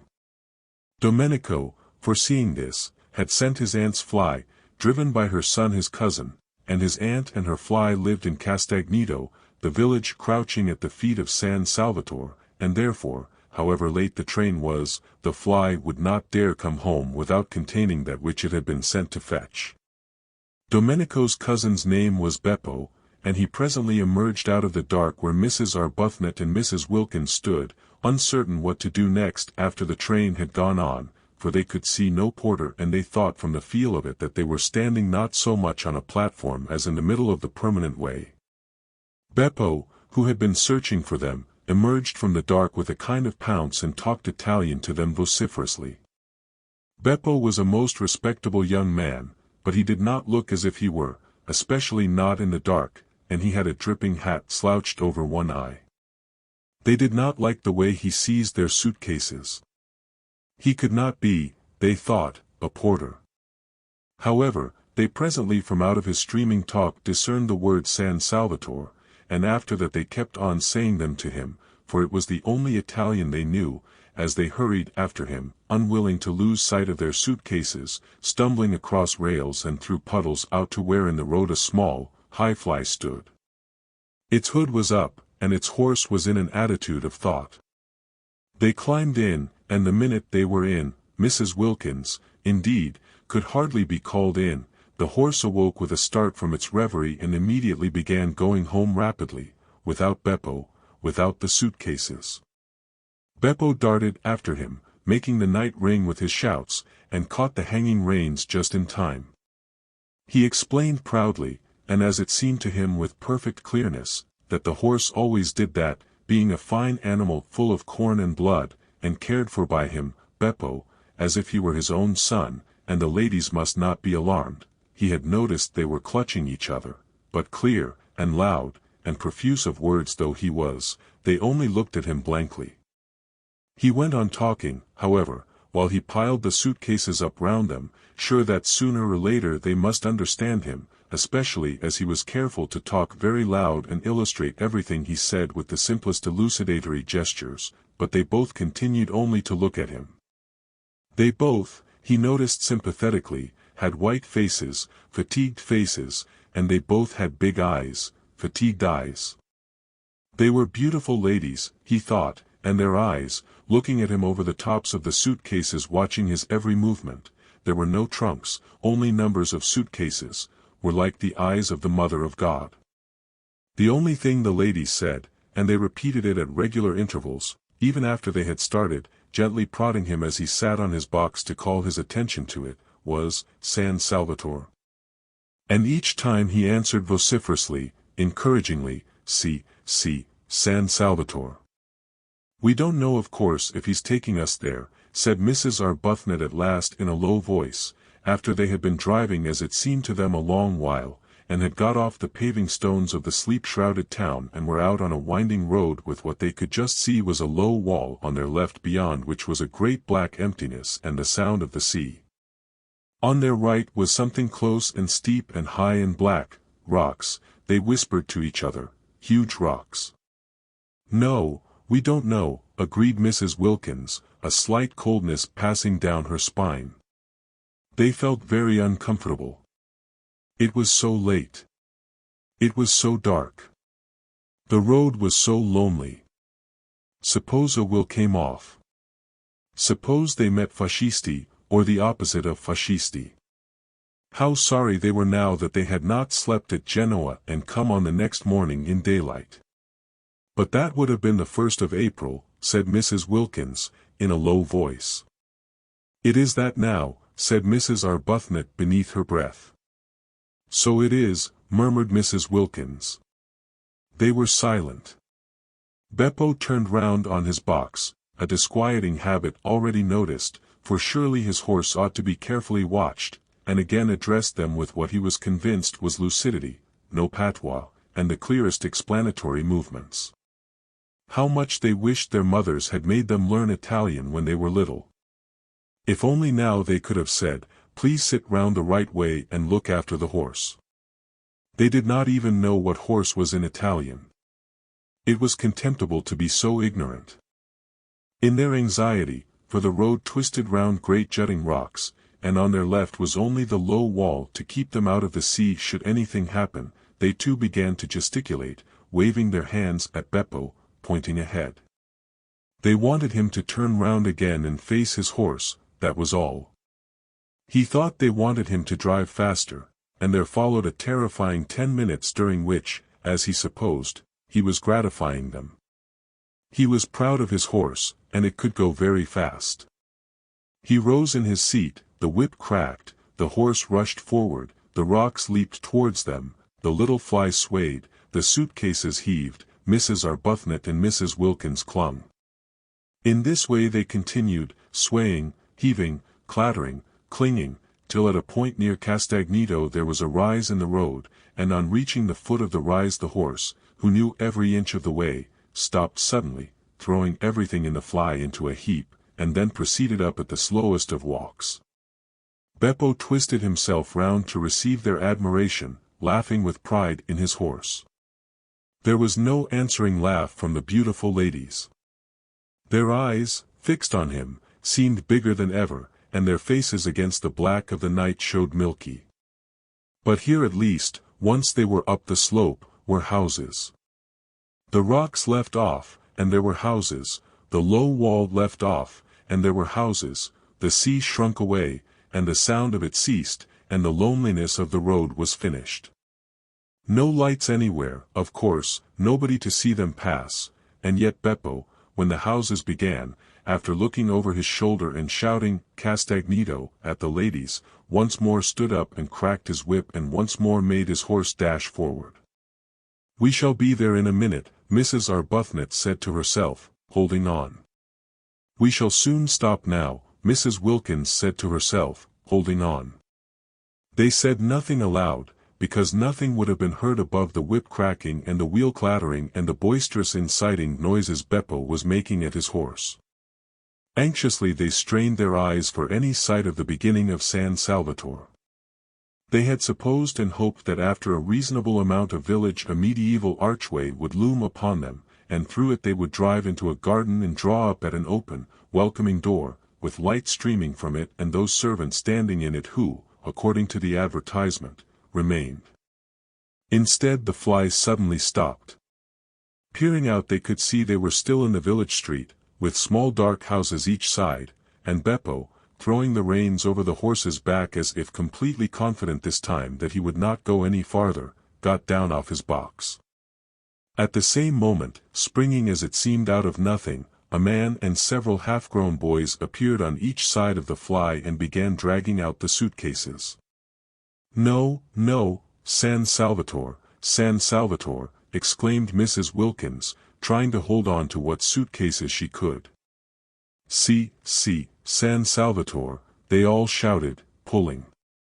"This can't be San Salvatore," said Mrs. Wilkins, turning to Mrs. Arbuthnot, who sat quite still watching her suitcases being taken from her with the same patience she applied to lesser evils.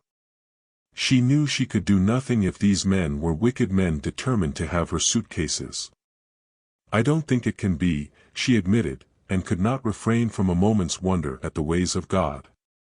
Had she really been brought here, she and poor Mrs. Wilkins, after so much trouble in arranging it, so much difficulty and worry, along such devious paths of prevarication and deceit, only to be? She checked her thoughts, and gently said to Mrs. Wilkins, while the ragged youths disappeared with the suitcases into the night and the man with the lantern helped Beppo pull the rug off her, that they were both in God's hands, and for the first time on hearing this, Mrs. Wilkins was afraid. There was nothing for it but to get out. Useless to try to go on sitting in the fly repeating San Salvatore. Every time they said it, and their voices each time were fainter, Beppo and the other man merely echoed it in a series of loud shouts. If only they had learned Italian when they were little. If only they could have said, "We wish to be driven to the door." But they did not even know what door was in Italian. Such ignorance was not only contemptible, it was, they now saw, definitely dangerous. Useless, however, to lament it now. Useless to put off whatever it was that was going to happen to them by trying to go on sitting in the fly. They therefore got out. The two men opened their umbrellas for them and handed them to them. From this they received a faint encouragement, because they could not believe that if these men were wicked they would pause to open umbrellas. The man with the lantern then made signs to them to follow him, talking loud and quickly, and Beppo, they noticed, remained behind. Ought they to pay him? Not, they thought, if they were going to be robbed and perhaps murdered. Surely on such an occasion one did not pay. Besides, he had not after all brought them to San Salvatore. Where they had got to was evidently somewhere else. Also, he did not show the least wish to be paid, he let them go away into the night with no clamor at all. This, they could not help thinking, was a bad sign. He asked for nothing because presently he was to get so much. They came to some steps. The road ended abruptly in a church and some descending steps. The man held the lantern low for them to see the steps. "San Salvatore," said Mrs. Wilkins once again, very faintly, before committing herself to the steps. It was useless to mention it now, of course, but she could not go down steps in complete silence.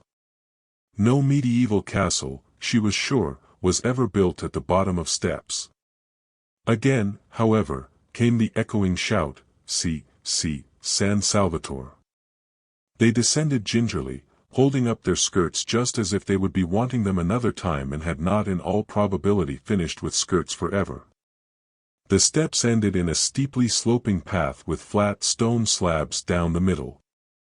They slipped a good deal on these wet slabs, and the man with the lantern, talking loud and quickly, held them up. His way of holding them up was polite. "Perhaps," said Mrs. Wilkins in a low voice to Mrs. Arbuthnot, "it is all right after all." "We're in God's hands," said Mrs. Arbuthnot again, and again Mrs. Wilkins was afraid. They reached the bottom of the sloping path, and the light of the lantern flickered over an open space with houses round 3 sides. The sea was the 4th side, lazily washing backwards and forwards on pebbles. "San Salvatore," said the man pointing with his lantern to a black mass curved round the water like an arm flung about it. They strained their eyes. They saw the black mass, and on the top of it a light. "San Salvatore," they both repeated incredulously, for where were the suitcases, and why had they been forced to get out of the fly? "Si, San Salvatore." They went along what seemed to be a quay, right on the edge of the water. There was not even a low wall here, nothing to prevent the man with the lantern tipping them in if he wanted to. He did not, however, tip them in. Perhaps it was all right after all, Mrs. Wilkins again suggested to Mrs. Arbuthnot on noticing this, who this time was herself beginning to think that it might be, and said no more about God's hands. The flicker of the lantern danced along, reflected in the wet pavement of the quay. Out to the left, in the darkness and evidently at the end of a jetty, was a red light. They came to an archway with a heavy iron gate. The man with the lantern pushed the gate open. This time they went up steps instead of down, and at the top of them was a little path that wound upwards among flowers.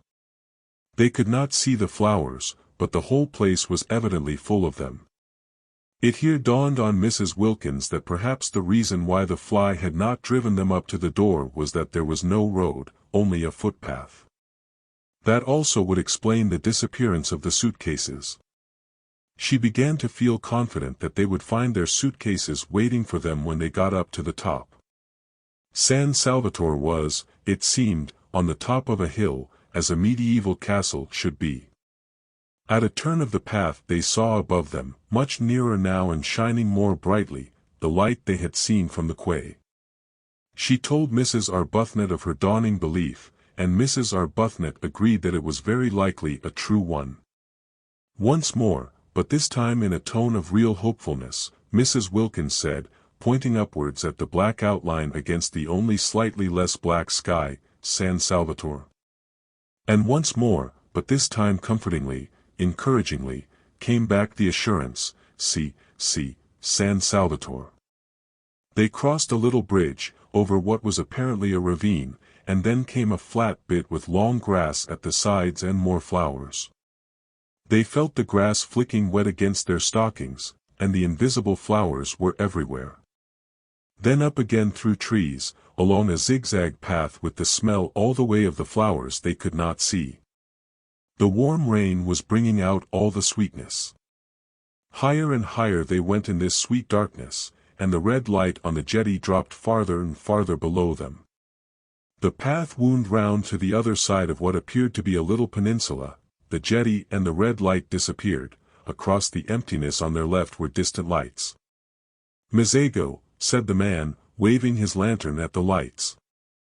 "Si," they answered, for they had by now learned "si."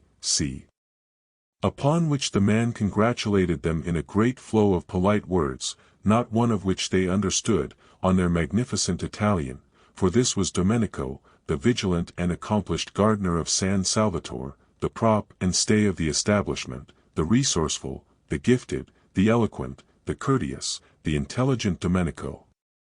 Only they did not know that yet, and he did in the dark, and even sometimes in the light, look, with his knife-sharp swarthy features and swift, panther movements, very like somebody wicked.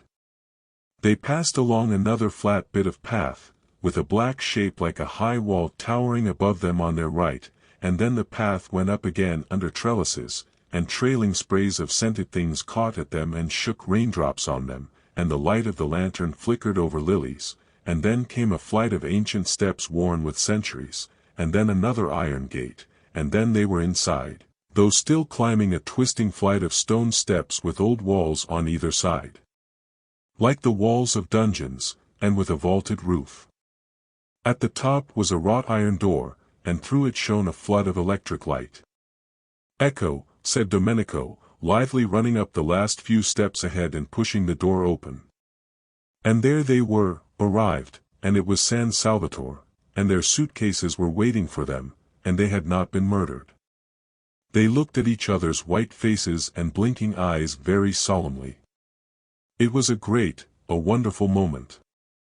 Here they were, in their medieval castle at last. Their feet touched its stones. Mrs. Wilkins put her arm round Mrs. Arbuthnot's neck and kissed her. "The first thing to happen in this house," she said softly, solemnly, "shall be a kiss." "Dear Lottie," said Mrs. Arbuthnot. "Dear Rose," said Mrs. Wilkins, her eyes brimming with gladness. Domenico was delighted. He liked to see beautiful ladies kiss. He made them a most appreciative speech of welcome, and they stood arm in arm, holding each other up, for they were very tired, blinking smilingly at him, and not understanding a word. Chapter 6. When Mrs. Wilkins woke next morning she lay in bed a few minutes before getting up and opening the shutters. What would she see out of her window? A shining world, or a world of rain?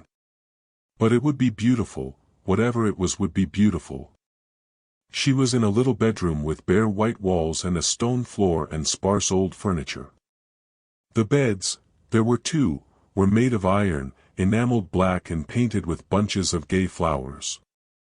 She lay putting off the great moment of going to the window as one puts off opening a precious letter, gloating over it. She had no idea what time it was. She had forgotten to wind up her watch ever since, centuries ago, she last went to bed in Hampstead. No sounds were to be heard in the house, so she supposed it was very early, yet she felt as if she had slept a long while, so completely rested, so perfectly content. She lay with her arms clasped round her head thinking how happy she was, her lips curved upwards in a delighted smile. In bed by herself, adorable condition. She had not been in a bed without Mellersh once now for 5 whole years, and the cool roominess of it, the freedom of one's movements, the sense of recklessness, of audacity, in giving the blankets a pull if one wanted to, or twitching the pillows more comfortably. It was like the discovery of an entirely new joy. Mrs. Wilkins longed to get up and open the shutters, but where she was really so very delicious. She gave a sigh of contentment, and went on lying there looking round her, taking in everything in her room, her own little room, her very own to arrange just as she pleased for this one blessed month, her room bought with her own savings, the fruit of her careful denials, whose door she could bolt if she wanted to, and nobody had the right to come in. It was such a strange little room, so different from any she had known, and so sweet. It was like a cell. Except for the 2 beds, it suggested a happy austerity. And the name of the chamber, she thought, quoting and smiling round at it, was peace. Well, this was delicious, to lie there thinking how happy she was, but outside those shutters it was more delicious still. She jumped up, pulled on her slippers, for there was nothing on the stone floor but one small rug, ran to the window and threw open the shutters. "Oh!" cried Mrs. Wilkins. All the radiance of April in Italy lay gathered together at her feet. The sun poured in on her. The sea lay asleep in it, hardly stirring. Across the bay the lovely mountains, exquisitely different in color, were asleep too in the light, and underneath her window, at the bottom of the flower-starred grass slope from which the wall of the castle rose up, was a great cypress, cutting through the delicate blues and violets and rose-colors of the mountains and the sea like a great black sword. She stared. Such beauty, and she there to see it. Such beauty, and she alive to feel it. Her face was bathed in light. Lovely scents came up to the window and caressed her. A tiny breeze gently lifted her hair. Far out in the bay a cluster of almost motionless fishing boats hovered like a flock of white birds on the tranquil sea. How beautiful, how beautiful! Not to have died before this, to have been allowed to see, breathe, feel this. She stared, her lips parted. Happy. Poor, ordinary, everyday word. But what could one say, how could one describe it? It was as though she could hardly stay inside herself, it was as though she were too small to hold so much of joy, it was as though she were washed through with light. And how astonishing to feel this sheer bliss, for here she was, not doing and not going to do a single unselfish thing, not going to do a thing she didn't want to do. According to everybody she had ever come across she ought at least to have twinges. She had not one twinge. Something was wrong somewhere. Wonderful that at home she should have been so good, so terribly good, and merely felt tormented. Twinges of every sort had there been her portion, aches, hurts, discouragements, and she the whole time being steadily unselfish. Now she had taken off all her goodness and left it behind her like a heap of rain-sodden clothes, and she only felt joy. She was naked of goodness, and was rejoicing in being naked. She was stripped, and exulting. And there, away in the dim mugginess of Hampstead, was Mellersh being angry. She tried to visualize Mellersh, she tried to see him having breakfast and thinking bitter things about her, and lo, Mellersh himself began to shimmer, became rose-color, became delicate violet, became an enchanting blue, became formless, became iridescent. Actually Mellersh, after quivering a minute, was lost in light. Well, thought Mrs. Wilkins, staring, as it were, after him. How extraordinary not to be able to visualize Mellersh, and she who used to know every feature, every expression of his by heart. She simply could not see him as he was. She could only see him resolved into beauty, melted into harmony with everything else. The familiar words of the general thanksgiving came quite naturally into her mind, and she found herself blessing God for her creation, preservation, and all the blessings of this life, but above all for his inestimable love, out loud, in a burst of acknowledgment. While Mellersh, at that moment angrily pulling on his boots before going out into the dripping streets, was indeed thinking bitter things about her. She began to dress, choosing clean white clothes in honor of the summer's day, unpacking her suitcases, tidying her adorable little room. She moved about with quick, purposeful steps, her long thin body held up straight, her small face, so much puckered at home with effort and fear, smoothed out. All she had been and done before this morning, all she had felt and worried about, was gone. Each of her worries behaved as the image of Mellersh had behaved, and dissolved into color and light. And she noticed things she had not noticed for years. When she was doing her hair in front of the glass she noticed it, and thought, why, what pretty stuff. For years she had forgotten she had such a thing as hair, plaiting it in the evening and unplaiting it in the morning with the same hurry and indifference with which she laced and unlaced her shoes. Now she suddenly saw it, and she twisted it round her fingers before the glass, and was glad it was so pretty. Mellersh couldn't have seen it either, for he had never said a word about it. Well, when she got home she would draw his attention to it. Mellersh, she would say, look at my hair. Aren't you pleased you've got a wife with hair like curly honey? She laughed. She had never said anything like that to Mellersh yet, and the idea of it amused her. But why had she not? Oh yes, she used to be afraid of him. Funny to be afraid of anybody, and especially of one's husband, whom one saw in his more simplified moments, such as asleep, and not breathing properly through his nose. When she was ready she opened her door to go across to see if Rose, who had been put the night before by a sleepy maidservant into a cell opposite, were awake. She would say good morning to her, and then she would run down and stay with that cypress tree till breakfast was ready, and after breakfast she wouldn't so much as look out of a window till she had helped Rose get everything ready for Lady Caroline and Mrs. Fisher. There was much to be done that day, settling in, arranging the rooms. She mustn't leave Rose to do it alone. They would make it all so lovely for the two to come, have such an entrancing vision ready for them of little cells bright with flowers. She remembered she had wanted Lady Caroline not to come, fancy wanting to shut someone out of heaven because she thought she would be shy of her. And as though it mattered if she were, and as though she would be anything so self-conscious as shy. Besides, what a reason. She could not accuse herself of goodness over that. And she remembered she had wanted not to have Mrs. Fisher either, because she had seemed lofty. How funny of her. So funny to worry about such little things, making them important. The bedrooms and two of the sitting rooms at San Salvatore were on the top floor, and opened into a roomy hall with a wide glass window at the north end. San Salvatore was rich in small gardens in different parts and on different levels. The garden this window looked down on was made on the highest part of the walls, and could only be reached through the corresponding spacious hall on the floor below. When Mrs. Wilkins came out of her room, this window stood wide open, and beyond it in the sun was a Judas tree in full flower.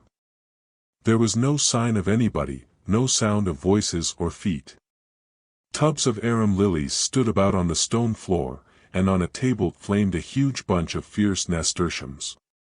Spacious, flowery, silent, with the wide window at the end opening into the garden, and the Judas tree absurdly beautiful in the sunshine, it seemed to Mrs. Wilkins, arrested on her way across to Mrs. Arbuthnot, too good to be true. Was she really going to live in this for a whole month? Up to now she had had to take what beauty she could as she went along, snatching at little bits of it when she came across it, a patch of daisies on a fine day in a Hampstead field, a flash of sunset between two chimney pots. She had never been in definitely, completely beautiful places. She had never been even in a venerable house, and such a thing as a profusion of flowers in her rooms was unattainable to her. Sometimes in the spring she had bought 6 tulips at Shoolbred's, unable to resist them, conscious that Mellersh, if he knew what they had cost, would think it inexcusable, but they had soon died, and then there were no more. As for the Judas tree, she hadn't an idea what it was, and gazed at it out there against the sky with the rapt expression of one who sees a heavenly vision. Mrs. Arbuthnot, coming out of her room, found her there like that, standing in the middle of the hall staring. Now what does she think she sees now, thought Mrs. Arbuthnot. We are in God's hands, said Mrs. Wilkins, turning to her, speaking with extreme conviction. Oh, said Mrs. Arbuthnot quickly, her face, which had been covered with smiles when she came out of her room, falling. Why, what has happened? For Mrs. Arbuthnot had woken up with such a delightful feeling of security, of relief, and she did not want to find she had not after all escaped from the need of refuge. She had not even dreamed of Frederick. For the first time for years she had been spared the nightly dream that he was with her, that they were heart to heart, and its miserable awakening. She had slept like a baby, and had woken up confident. She had found there was nothing she wished to say in her morning prayer except thank you. It was disconcerting to be told she was after all in God's hands. I hope nothing has happened, she asked anxiously. Mrs. Wilkins looked at her a moment, and laughed. How funny, she said, kissing her. What is funny? Asked Mrs. Arbuthnot, her face clearing because Mrs. Wilkins laughed. We are. This is. Everything. It's all so wonderful. It's so funny and so adorable that we should be in it. I dare say when we finally reach heaven, the one they talk about so much, we shan't find it a bit more beautiful. Mrs. Arbuthnot relaxed to smiling security again. Isn't it divine? She said. Were you ever in your life so happy? Asked Mrs. Wilkins, catching her by the arm. No, said Mrs. Arbuthnot. Nor had she been, not ever, not even in her first love days with Frederick. Because always pain had been close at hand in that other happiness, ready to torture with doubts, to torture even with the very excess of her love, while this was the simple happiness of complete harmony with her surroundings, the happiness that asks for nothing, that just accepts, just breathes, just is. "Let's go and look at that tree close," said Mrs. Wilkins. "I don't believe it can only be a tree." And arm in arm they went along the hall, and their husbands would not have known them, their faces were so young with eagerness, and together they stood at the open window, and when their eyes, having feasted on the marvelous pink thing, wandered farther among the beauties of the garden, they saw sitting on the low wall at the east edge of it, gazing out over the bay, her feet in lilies, Lady Caroline. They were astonished. They said nothing in their astonishment, but stood quite still, arm in arm, staring down at her. She too had on a white frock, and her head was bare. They had had no idea that day in London, when her hat was down to her nose and her furs were up to her ears, that she was so pretty. They had merely thought her different from the other women in the club, and so had the other women themselves, and so had all the waitresses, eyeing her sideways and eyeing her again as they passed the corner where she sat talking, but they had had no idea she was so pretty. She was exceedingly pretty. Everything about her was very much that which it was. Her fair hair was very fair, her lovely grey eyes were very lovely and grey, her dark eyelashes were very dark, her white skin was very white, her red mouth was very red. She was extravagantly slender, the merest thread of a girl, though not without little curves beneath her thin frock where little curves should be. She was looking out across the bay, and was sharply defined against the background of empty blue. She was full in the sun. Her feet dangled among the leaves and flowers of the lilies just as if it did not matter that they should be bent or bruised. "She ought to have a headache," whispered Mrs. Arbuthnot at last, "sitting there in the sun like that." "She ought to have a hat," whispered Mrs. Wilkins. "She's treading on lilies. But they're hers as much as ours. Only 1/4 of them." Lady Caroline turned her head. She looked up at them a moment, surprised to see them so much younger than they had seen that day at the club, and so much less unattractive. Indeed, they were really almost quite attractive, if any one could ever be really quite attractive in the wrong clothes. Her eyes, swiftly glancing over them, took in every inch of each of them in a half-second before she smiled and waved her hand and called out good morning. There was nothing, she saw at once, to be hoped for in the way of interest from their clothes. She did not consciously think this, for she was having a violent reaction against beautiful clothes and the slavery they impose on one, her experience being that the instant one had got them they took one in hand and gave one no peace till they had been everywhere and been seen by everybody. You didn't take your clothes to parties, they took you. It was quite a mistake to think that a woman, a really well-dressed woman, wore out her clothes. It was the clothes that wore out the woman, dragging her about at all hours of the day and night. No wonder men stayed young longer. Just new trousers couldn't excite them. She couldn't suppose that even the newest trousers ever behaved like that, taking the bit between their teeth. Her images were disorderly, but she thought as she chose, she used what images she liked.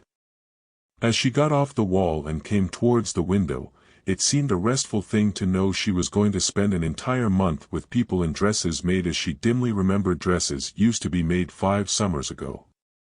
"I got here yesterday morning," she said, looking up at them and smiling. She really was bewitching. She had everything, even a dimple.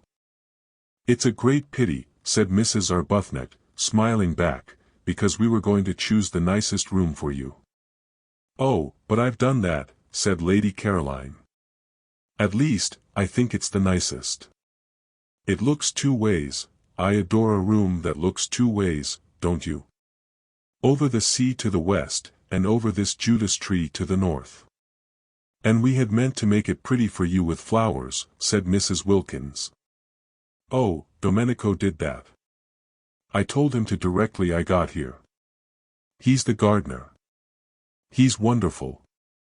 "It's a good thing, of course," said Mrs. Arbuthnot a little hesitatingly, "to be independent, and to know exactly what one wants. Yes, it saves trouble, agreed Lady Caroline. But one shouldn't be so independent, said Mrs. Wilkins, as to leave no opportunity for other people to exercise their benevolences on one. Lady Caroline, who had been looking at Mrs. Arbuthnot, now looked at Mrs. Wilkins.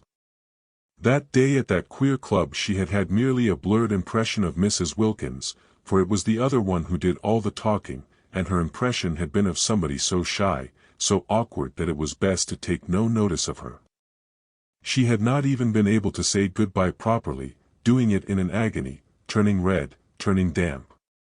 Therefore she now looked at her in some surprise, and she was still more surprised when Mrs. Wilkins added, gazing at her with the most obvious sincere admiration, speaking indeed with a conviction that refused to remain unuttered, "I didn't realize you were so pretty." She stared at Mrs. Wilkins. She was not usually told this quite so immediately and roundly. Abundantly as she was used to it, impossible not to be after 28 solid years, it surprised her to be told it with such bluntness, and by a woman. "It's very kind of you to think so," she said. "Why, you're lovely," said Mrs. Wilkins. Quite lovely." "I hope," said Mrs. Arbuthnot pleasantly, "you make the most of it." Lady Caroline then stared at Mrs. Arbuthnot. "Oh yes," she said. "I make the most of it. I've been doing that ever since I can remember." "Because," said Mrs. Arbuthnot, smiling and raising a warning forefinger, "it won't last." Then Lady Caroline began to be afraid these two were originals. If so, she would be bored. Nothing bored her so much as people who insisted on being original, who came and buttonholed her and kept her waiting while they were being original. And the one who admired her, it would be tiresome if she dogged her about in order to look at her. What she wanted of this holiday was complete escape from all she had had before, she wanted the rest of complete contrast. Being admired, being dogged, wasn't contrast, it was repetition, and as for originals, to find herself shut up with two on the top of a precipitous hill in a medieval castle built for the express purpose of preventing easy-goings out and in, would not, she was afraid, be especially restful. Perhaps she had better be a little less encouraging. They had seen such timid creatures, even the dark one, she couldn't remember their names, that day at the club, that she had felt it quite safe to be very friendly. Here they had come out of their shells, already, indeed, at once. There was no sign of timidity about either of them here. If they had got out of their shells so immediately, at the very first contact, unless she checked them they would soon begin to press upon her, and then goodbye to her dream of 30 restful, silent days, lying unmolested in the sun, getting her feathers smooth again, not being spoken to, not waited on, not grabbed at and monopolized, but just recovering from the fatigue, the deep and melancholy fatigue, of the too much. Besides, there was Mrs. Fisher. She too must be checked. Lady Caroline had started 2 days earlier than had been arranged for 2 reasons. First, because she wished to arrive before the others in order to pick out the room or rooms she preferred, and second, because she judged it likely that otherwise she would have to travel with Mrs. Fisher.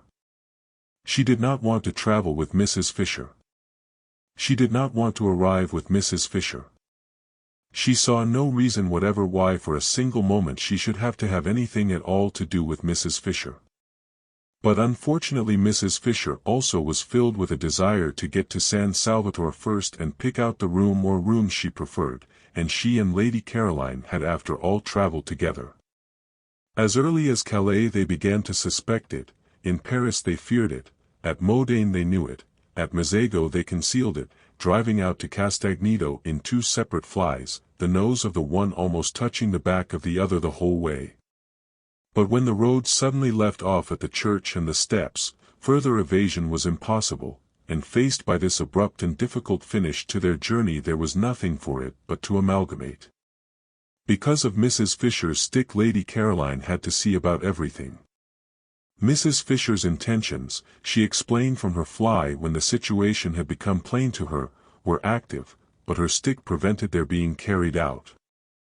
The two drivers told Lady Caroline boys would have to carry the luggage up to the castle, and she went in search of some, while Mrs. Fisher waited in the fly because of her stick. Mrs. Fisher could speak Italian, but only, she explained, the Italian of Dante, which Matthew Arnold used to read with her when she was a girl, and she thought this might be above the heads of boys.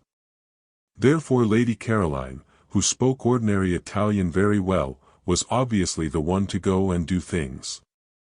"I am in your hands," said Mrs. Fisher, sitting firmly in her fly. "You must please regard me as merely an old woman with a stick." And presently, down the steps and cobbles to the piazza, and along the quay, and up the zigzag path, Lady Caroline found herself as much obliged to walk slowly with Mrs. Fisher as if she were her own grandmother. "It's my stick," Mrs. Fisher complacently remarked at intervals. And when they rested at those bends of the zigzag path where seats were, and Lady Caroline, who would have liked to run on and get to the top quickly, was forced in common humanity to remain with Mrs. Fisher because of her stick, Mrs. Fisher told her how she had been on a zigzag path once with Tennyson. "Isn't his cricket wonderful?" said Lady Caroline absently. "The Tennyson," said Mrs. Fisher, turning her head and observing her a moment over her spectacles. "Isn't he?" said Lady Caroline. "I am speaking," said Mrs. Fisher, "of Alfred." "Oh," said Lady Caroline. "And it was a path, too," Mrs. Fisher went on severely, curiously like this. "No eucalyptus tree, of course, but otherwise curiously like this. And at one of the bends he turned and said to me, I see him now turning and saying to me." Yes, Mrs. Fisher would have to be checked. And so would these two up at the window. She had better begin at once. She was sorry she had got off the wall. All she need have done was to have waved her hand, and waited till they came down and out into the garden to her. So she ignored Mrs. Arbuthnot's remark and raised forefinger, and said with marked coldness, at least, she tried to make it sound marked, that she supposed they would be going to breakfast, and that she had had hers, but it was her fate that however coldly she sent forth her words they came out sounding quite warm and agreeable. That was because she had a sympathetic and delightful voice, due entirely to some special formation of her throat and the roof of her mouth, and having nothing whatever to do with what she was feeling. Nobody in consequence ever believed they were being snubbed. It was most tiresome. And if she stared icily it did not look icy at all, because her eyes, lovely to begin with, had the added loveliness of very long, soft, dark eyelashes. No icy stare could come out of eyes like that, it got caught and lost in the soft eyelashes, and the person stared at merely thought they were being regarded with a flattering and exquisite attentiveness. And if ever she was out of humor or definitely cross, and who would not be sometimes in such a world, she only looked so pathetic that people all rushed to comfort her, if possible by means of kissing. It was more than tiresome, it was maddening. Nature was determined that she should look and sound angelic. She could never be disagreeable or rude without being completely misunderstood. "I had my breakfast in my room," she said, trying her utmost to sound curt. "Perhaps I'll see you later." And she nodded, and went back to where she had been sitting on the wall, with the lilies being nice and cool round her feet.